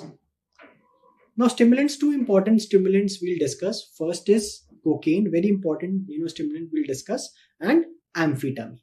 Okay, so let's talk about first cocaine. Cocaine is basically derived from the leaves of a plant, that is Erythroxylum coca. So it is derived from a plant. And again, if we talk about history, Sigmund Freud, he made a study of cocaine's pharmacologic effects, and many of the biographers of steroid, of Freud, they believe that Freud was consuming cannabis in some part of his life. Also, it was an active ingredient in Coca-Cola until 1903, when it was realized that it has addictive potential. Then it was removed. So some historical aspects of cocaine. Now cocaine, what is the mechanism of action of cocaine? So cocaine basically it binds to the presynaptic dopamine transporter DAT, and it inhibits the dopamine reuptake so that it increases the levels of dopamine. Okay, so this is one of the important mechanism by which the cocaine produces the effects. Also, cocaine inhibits reuptake of norepinephrine and serotonin, so especially increase in norepinephrine. So a lot of adrenergic effects which are seen, we'll discuss, is because it increases the norepinephrine, okay, by inhibiting the reuptake. So methods of use. Most common method of using cocaine is inhaling the fine chopped powder via the nose, which is known as snorting. So this is the most common method of using cocaine. Okay, again, due to the vasoconstriction, because of the sympathetic activity, because of increased in norepinephrine, so it can cause, when it is snorted, it can cause rhinorrhea, nosebleed, and even it can cause nasal septal perforation. So long-term use can even cause nasal septal perforation. So person consuming a substance comes with such complaints, so you may suspect cocaine. Okay, it can also cause jet black pigmentation of the tongue, after long-term use. So these are the effects of the cocaine in the body after prolonged use. Now, other methods include intravenous, subcutaneous route also it can be consumed. Okay, smoking cocaine, it is also known as freebasing. Okay, so when one smokes cocaine, it is this is known as freebasing. So basically, freebasing involves mixing impure cocaine with chemically extracted pure cocaine. That is the freebase. So freebase is the pure cocaine which is mixed with the impure form, and then it is smoked. Okay. Now there is also a form of cocaine that is known as crack. So crack is basically a freebase form of cocaine. It is so it's a very pure form of cocaine, and it is highly addictive. Even one time use can also cause intense craving. Okay, so it is one of the pure forms of cocaine known as crack. Now cocaine is sometimes used in combination with opioids like heroin. So many times people they mix cocaine with opioids like heroin, and this combination produces very effective, very addictive. So this combination is known as speedball. So again, important, please remember what are speedballs. So when someone mixes cocaine and opioids like heroin, this is known as speedballs. Now, what are the adverse effects of cocaine? So let us understand some of the adverse effects on the body. Now, it's a potent sympathetomimetic drug. We have discussed it increases norepinephrine. So it causes vasoconstriction. It increases the heart rate. So in the peripheral vessels, it may cause hypertension. Also, it may cause damage to end organs such as brain, kidney, intestine. So it causes damages to these organs. Also, it causes vasoconstriction, in the coronary blood vessels, and also, there is an increase in the myocardial demand. So again, this may lead to certain cardiac abnormalities. Myocardial infarction may also occur after cocaine use. So again, these are important adverse effects of cocaine. Now, what are the signs and symptoms of cocaine intoxication? When someone consumes cocaine, the person, reports of feeling of euphoria. There is pupillary dilation. Then patient may come, report of, since there is adrenergic, sympathetic activity, tachycardia, hypertension, sweating. Again, all these have been, asked previously, So please remember, it increases the sympathetic activity, it causes these symptoms. Then sometimes it can cause respiratory depression, even cardiac arrhythmias, even seizures. So it is one of the important drugs which is notorious in causing seizures. So again, please remember, it is one of the notorious drugs which can also cause seizures, like GTCS seizures may occur after cocaine use. Then it may also be associated with auditory hallucinations, paranoid ideation. So, the person may not be up to a level of delusions, but person may suspect someone is harming me. So maybe up to level of ideas. Then this is again important. This we have discussed even in the basics. Cocaine use also can cause tactile hallucinations. This is known as cocaine bugs. So person may feel that insects are crawling under or over the skin. So this is again important. This is also known as formication or magnum bugs. And what physical finding you may get, when someone has these symptoms, there may be, so the physical finding may be that patient may have scratch marks. Okay, scratch marks may be there over the body. Okay, so the question may be, a person is having tachycardia, there is increased in the sweating. Okay, patient is having, the blood pressure is increased and there are scratch marks. What substance the person is consuming? So person may be consuming cocaine. Okay, so these are important signs and symptoms of intoxication. Now, cocaine causes strong physiological dependence, and that is tolerance, or in fact it causes strong psychological dependence. The physiological dependence is relatively mild. Yes, it causes physiological dependence, but psychological dependence, that is craving, those psychological symptoms are more. But physical dependence in the form of tolerance, withdrawal is also there, but we say relatively mild. Now, when we talk about cocaine withdrawals, these are also known as crash. Now, in withdrawal symptoms, patient may report of dysphoric mood, there is lethargy, person is appearing fatigued, there may be increased appetite, person may also report of nightmares. So very, strange dreams may also be there. Now, most severe withdrawal symptoms. So generally we discuss that withdrawal symptoms are usually mild, but one of the important serious withdrawal symptom may be, seeing that may be depression, and it may also be associated with suicidal ideation. So one maybe should be careful about this. Now, cocaine induced psychotic disorder. So cocaine can also lead to, induction of psychotic symptoms. So the hallmark is paranoid delusion, like delusions of persecution, along with auditory hallucinations. So other hallucinations like visual, tactile hallucination may also be seen. Okay. Now again, it is an induced psychotic disorder. So, if the person stops cocaine, it is seen generally within a month, the symptoms will resolve. Now, cocaine-induced psychotic disorder, in fact, is most common with intravenous cocaine users or crack users. Crack users, we discussed crack is a very pure form. Again, it is more, susceptible. People are more susceptible to develop when they use such pure forms. Now, coming to the treatment, the withdrawal symptoms are usually mild and generally no pharmacological agents are required, generally reduce the intensity of withdrawal. So, generally no treatment is required or is given.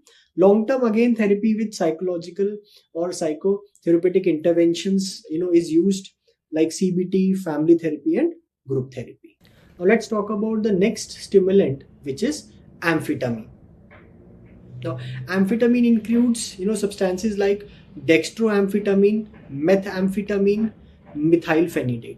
Now these produce, their effect by causing release of. So we have discussed, when we discussed cocaine, it used to, prevent the reuptake. While amphetamine, it causes release of catecholamines such as dopamine, norepinephrine. So via that, it is producing the symptoms.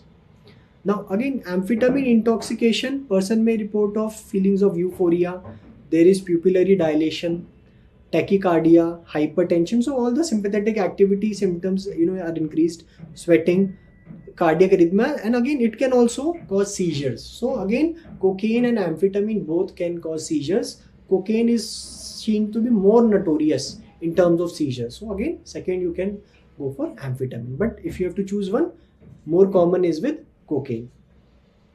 The hallmark again of amphetamine-induced psychotic disorder is similar to that of cocaine. It causes, paranoid delusions and auditory hallucinations may be seen. Now, let's talk about the next substance, which is tobacco. Tobacco, as we have discussed, it is the most common substance use disorder in India. If we don't take caffeine, consider caffeine in that list, then it is the most common substance. Now, the active ingredient, so when someone consumes tobacco in various forms, it has so many compounds, but the active ingredient which is responsible for addiction or the psychological effects, that is nicotine. Okay, is nicotine, which causes the symptoms, psychological symptoms. Now it acts in the CNS, so it acts in the CNS as an agonist at the nicotinic subtype of acetylcholine receptors. So acetylcholine has N and M type of receptors, nicotinic and muscarinic receptor. So this nicotine present in the tobacco, it acts on these nicotinic acetylcholine receptors in the brain, in the CNS. and especially two important subtypes, that is alpha 4 beta 2 and alpha 7 subtypes. So it acts on these subtypes, which leads to release of dopamine in the reward pathway. So we have discussed reward pathway, from ventral tegmental area to the nucleus accumbens. So it causes release of dopamine in this pathway, okay, such as the nucleus accumbens, and this leads to pleasure, arousal, and there is subjective lessening of anxiety after consuming tobacco. So this is the reason behind. Now, nicotine is a stimulant. So, it improves. So many times people who consume nicotine, they report that it improves attention, learning, reaction time, and problem solving ability. So it is a stimulant. Now, methods of use, again, smoking is one of the most, common methods. In India, generally BD smoking, we say, is the most common, form of smoking, followed by cigarette. Then, other varieties like cigar, hookah, these are other forms of smoking. Also, chewing forms is also available, especially in India. Okay. Then other methods like applying, sucking, or gargling, these are also available to, as they are, used for consumption of tobacco. The major constituent of tobacco smoke, which is responsible for cardiovascular effects. So smoking again, affects so many system like cardiovascular system, and it is seen that nicotine as well as carbon monoxide, okay, they have significant adverse effect in the cardiovascular system, causing the cardiovascular effects. Now let's talk about tobacco withdrawal. So someone is consuming tobacco, and then someone after prolonged use, they stop or reduce the amount. So it can develop within 2 hours of smoking the last cigarette. So someone just smoked the last cigarette 2 hours back, then they can develop withdrawals. The peak is achieved in 24 to 48 hours, and it can last up to 2 to 3 weeks, these withdrawal symptoms. So let us discuss what are the symptoms seen in withdrawal. So there is an intense craving for tobacco in the withdrawal state. Person may complain of irritability, anxiety may be there. Then patient may also complain of difficulty in concentrating. They may complain of insomnia, bradycardia, and increased appetite and weight gain may be seen with tobacco withdrawal. Now, let's talk about the treatment of tobacco use disorder.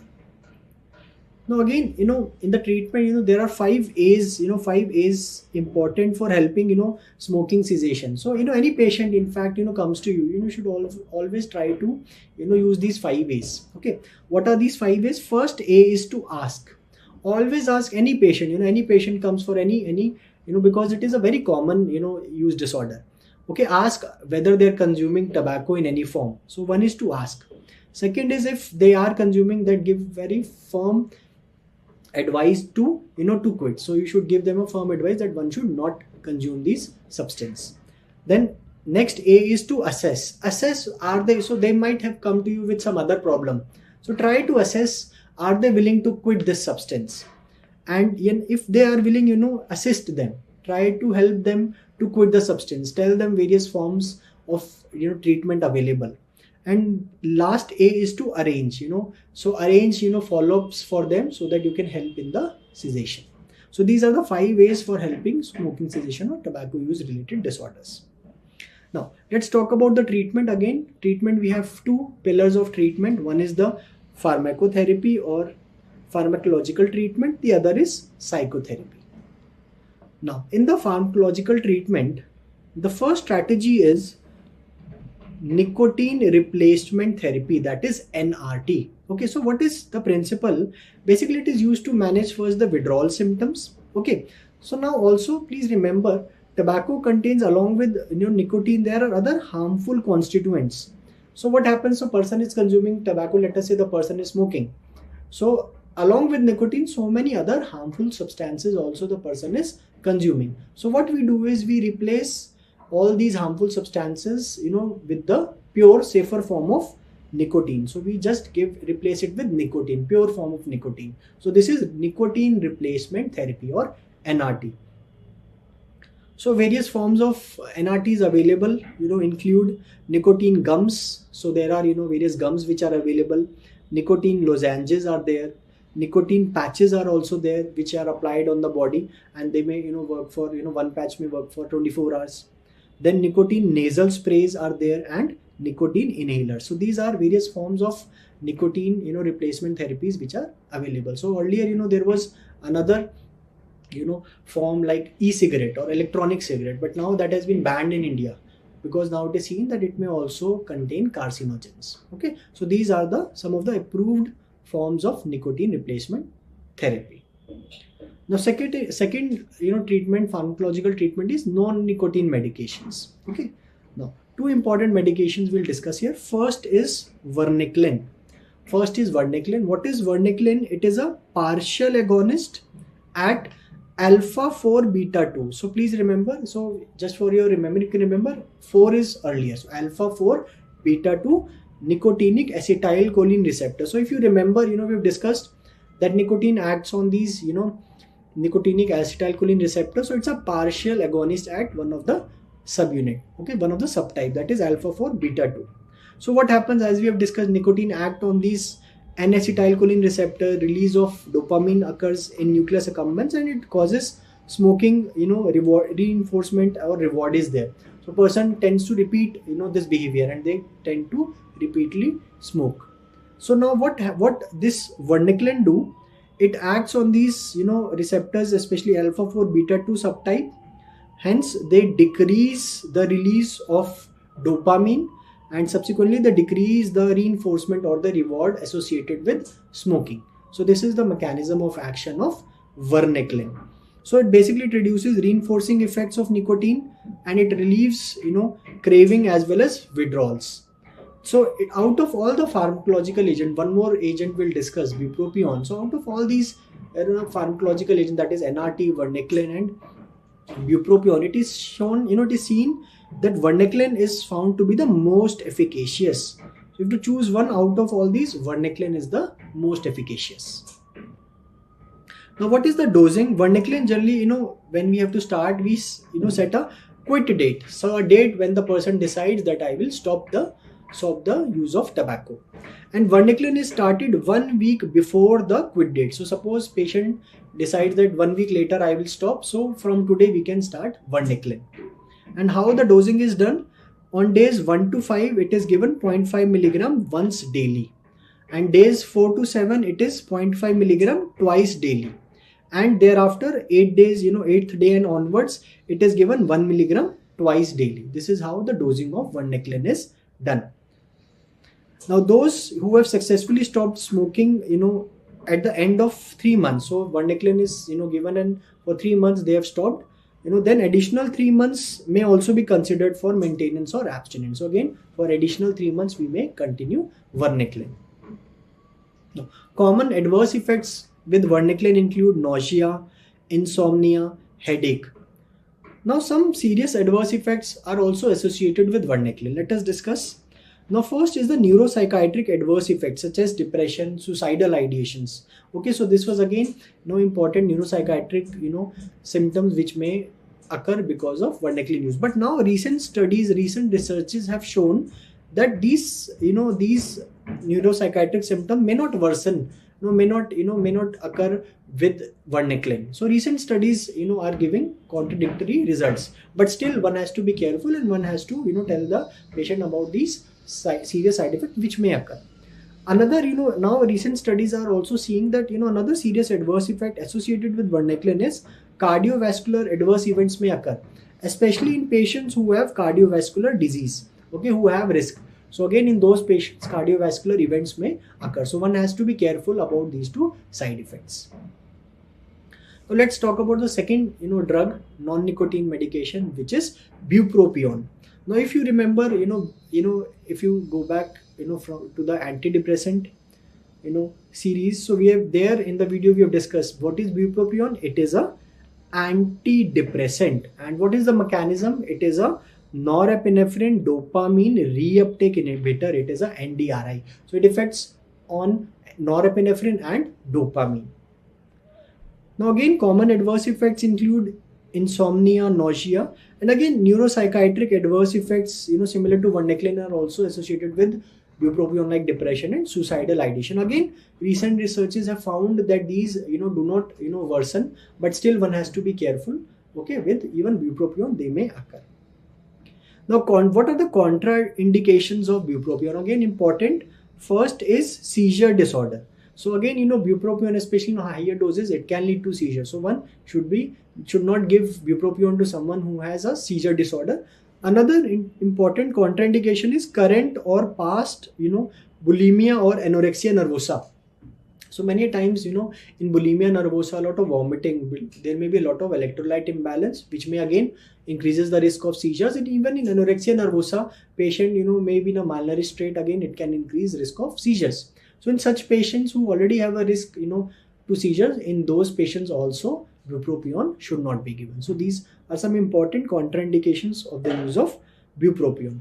Then coming to, so we have talked about treatment, pharmacological treatment. So again, in the psychotherapy, behavior therapy is found to be one of the most widely accepted therapy for treatment of tobacco use disorders. Now let's talk about the next set of substance use disorder, that is inhalant drugs, okay, or inhalant use disorders. These are also known as volatile substances or solvents. Now these are basically volatile hydrocarbons such as toluene, okay, that vaporize to gaseous fumes at room temperature, okay. So they are then inhaled through nose or mouth, okay. So that is why they are known as volatile substance or inhalant drugs. So these includes substances like solvents, from for example glues, then gasoline, which is again like petrol fuel, thinners. So these are some of the solvents which person may use it as a use disorder. It is more common in children and adolescents. Now there are various methods of using these substances. Let us discuss some of the important ones. First is sniffing. So what is sniffing? It is inhaling directly from the neck of the bottle. So the person just go toward the neck of the bottle and they just directly inhale the fumes. So this is sniffing. Second is huffing. Huffing is when the cloth is dipped in solvent and it is held over the nose or the mouth. So this is huffing. Then next is bagging. As the name suggests, the inhaling, it is inhaling into the bag filled with the solvent. So just like in the image, so patient, is inhaling in the bag, which has solvent inside. So again, the fumes may come and the person may inhale those. Then dusting. Dusting is spraying it directly over the nose or mouth. So these are some of the methods by which inhalants may be used.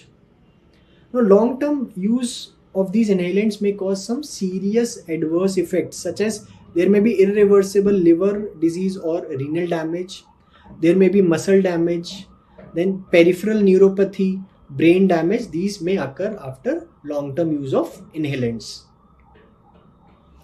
Now let's talk about the next substance, that is caffeine. Now caffeine is also being considered as a use disorder, as a substance use disorder. Now caffeine is again, it is widely used psychoactive substance. In fact, if you see, it is the most common substance use disorder in India and across the world. Okay, it is a methyl xanthine which acts as an antagonist of adenosine receptors. So caffeine is very commonly used in tea, coffee, even in cola drinks. So caffeine is a very, very common substance which is used. Now, what are the signs and symptoms of caffeine use? Now, mild to moderate dose, around 50 to 100 milligram, may produce symptoms. So, anyone who's, if you're consuming, every day you consume tea or coffee, okay, so you may experience these symptoms. So there, there is a feeling of alertness, mild sense of well-being is there, and improved motor or verbal performances. So many times, people are tired, they, consume, tea or coffee. So these are the, signs and symptoms with mild to moderate dose. Okay, now caffeine intoxication, when you talk about intoxication, that is 250 milligram or more dose, then it causes intoxication with symptoms of anxiety, restlessness, there is insomnia, sweating, diuresis may be there, cardiac arrhythmias may occur even, and also tachycardia. Now if the dose is further high, more than 10 grams, generally in the normal beverages, it is difficult to achieve this much dose. It can be achieved maybe if someone consumes, pills of caffeine, then someone may achieve this, high dose. In those state, seizures like generalized tonic-clonic seizures, respiratory failure, even death can occur. But usually the beverage which we drink, it is difficult to achieve such dose. Now, caffeine can cause, again, it can cause physiological dependence, withdrawal symptoms it can cause. So if if you're consuming, caffeine regularly, don't consume it for a day or two. You may experience certain symptoms, like there may be depressed mood, person may appear very irritable, there is poor concentration, person may complain of headache. So these are some of the common withdrawal symptoms seen with caffeine. Now, let's talk about the next set of substances, that is sedative hypnotic drugs. In the caffeine, when we discuss, the symptoms are again usually mild and generally not much treatment is required. Maybe if there is headache, you can take a painkiller. So the next substance is sedative hypnotic drugs. Now let us discuss some important points. So these again drugs, will discuss some important points. So it includes drugs like benzodiazepines. Again, it can cause both physical and psychological dependence, which can occur after using these substances. Again, when we talk about withdrawal symptoms, it can cause withdrawals like anxiety, dysphoria, sweating, tremors, insomnia, and even seizures can also occur. Now, treatment, generally, when we talk about the treatment, generally the treatment is to gradually reduce the dosage and then stop. So generally the withdrawal symptoms will be taken care. So now let's talk about some club drugs.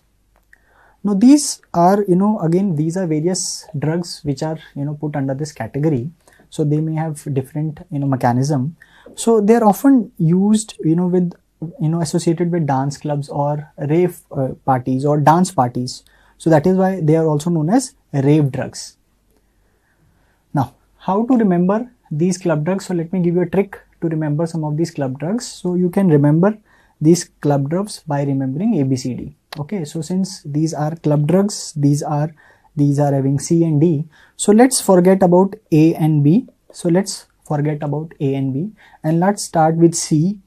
So let's talk about the alphabet C, D, E, F, G, and then let's hijack H, I, J. So let's hijack and remove H, I, J, and then let's talk about K, L, M. So this is a trick to remember some of these club drugs. So what are these important club drugs?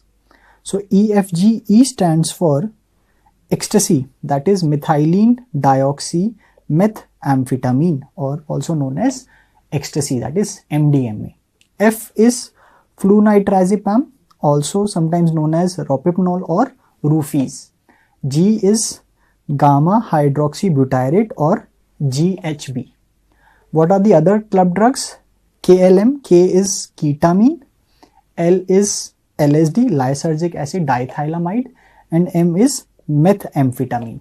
So these are some of the important club drugs and you can remember it by this mnemonic.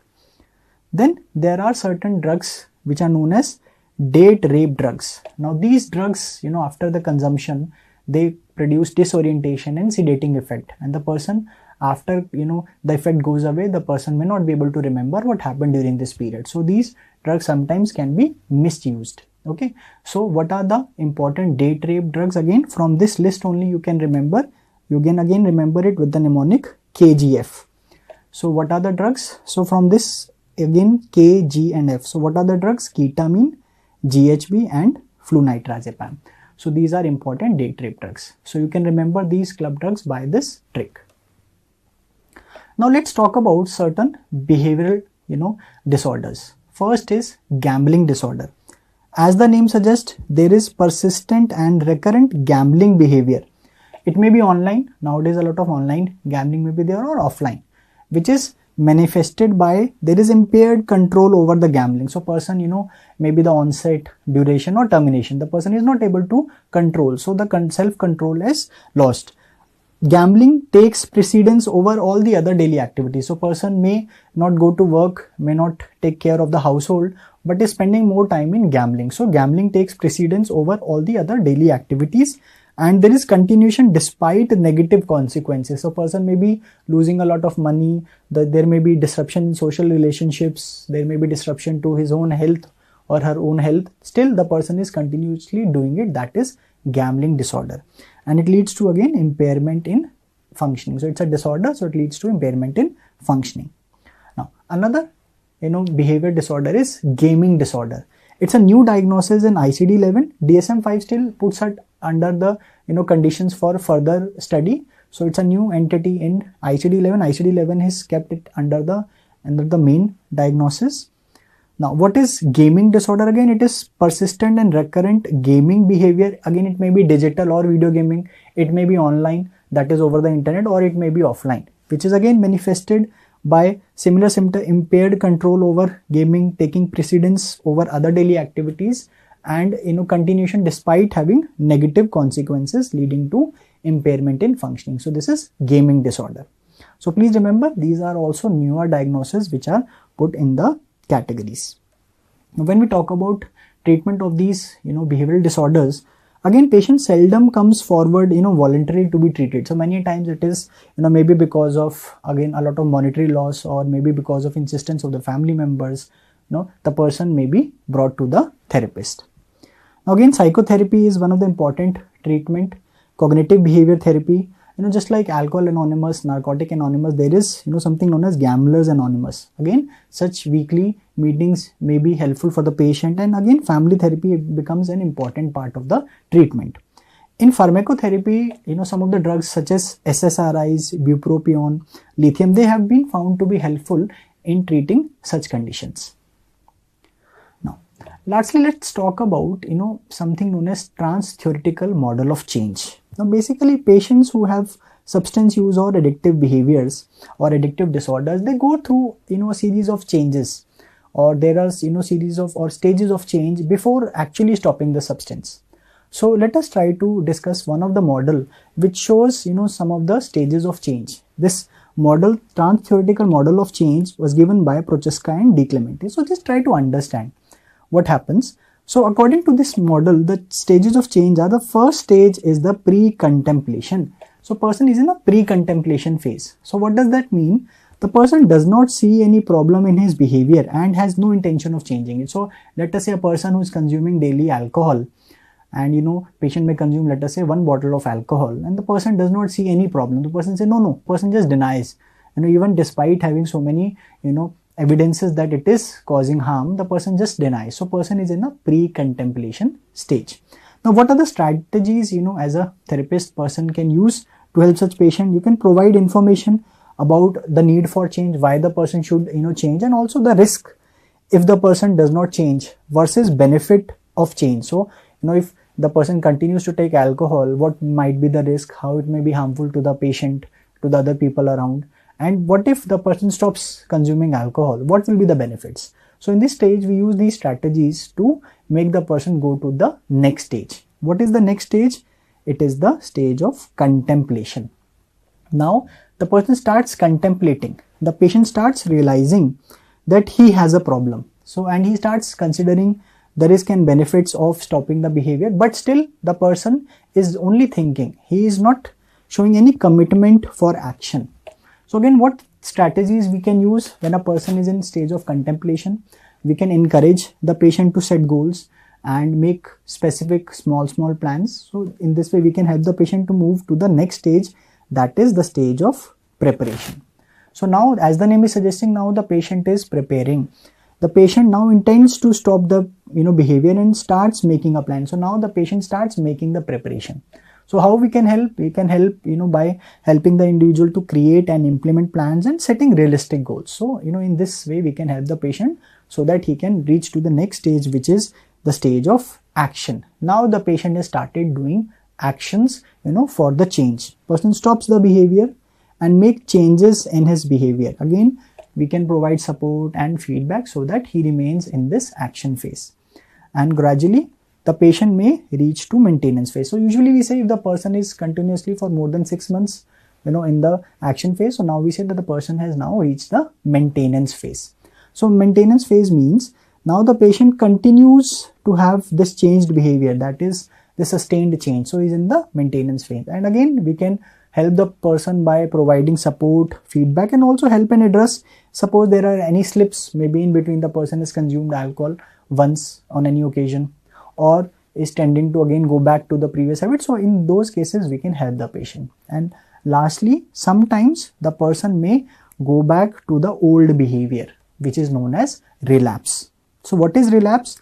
falling back into the same pattern of behavior. So person, let us say, has stopped alcohol for 1 year and now again starts consuming in a similar manner.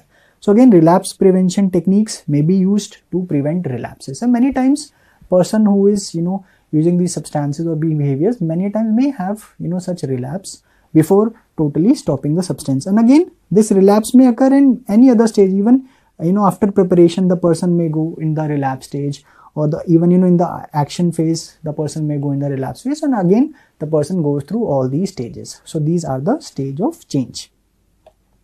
Now, motivation enhancement therapy, or MET, it is one of the types of uses strategies of cognitive behavior therapy, and it is one of the common techniques used to stop substance use and move from pre-contemplation to the maintenance phase. So motivation enhancement therapy, through motivational interviewing, we help the patient so that the person reaches the maintenance stage and stops using the substance. So these were some important stage of change.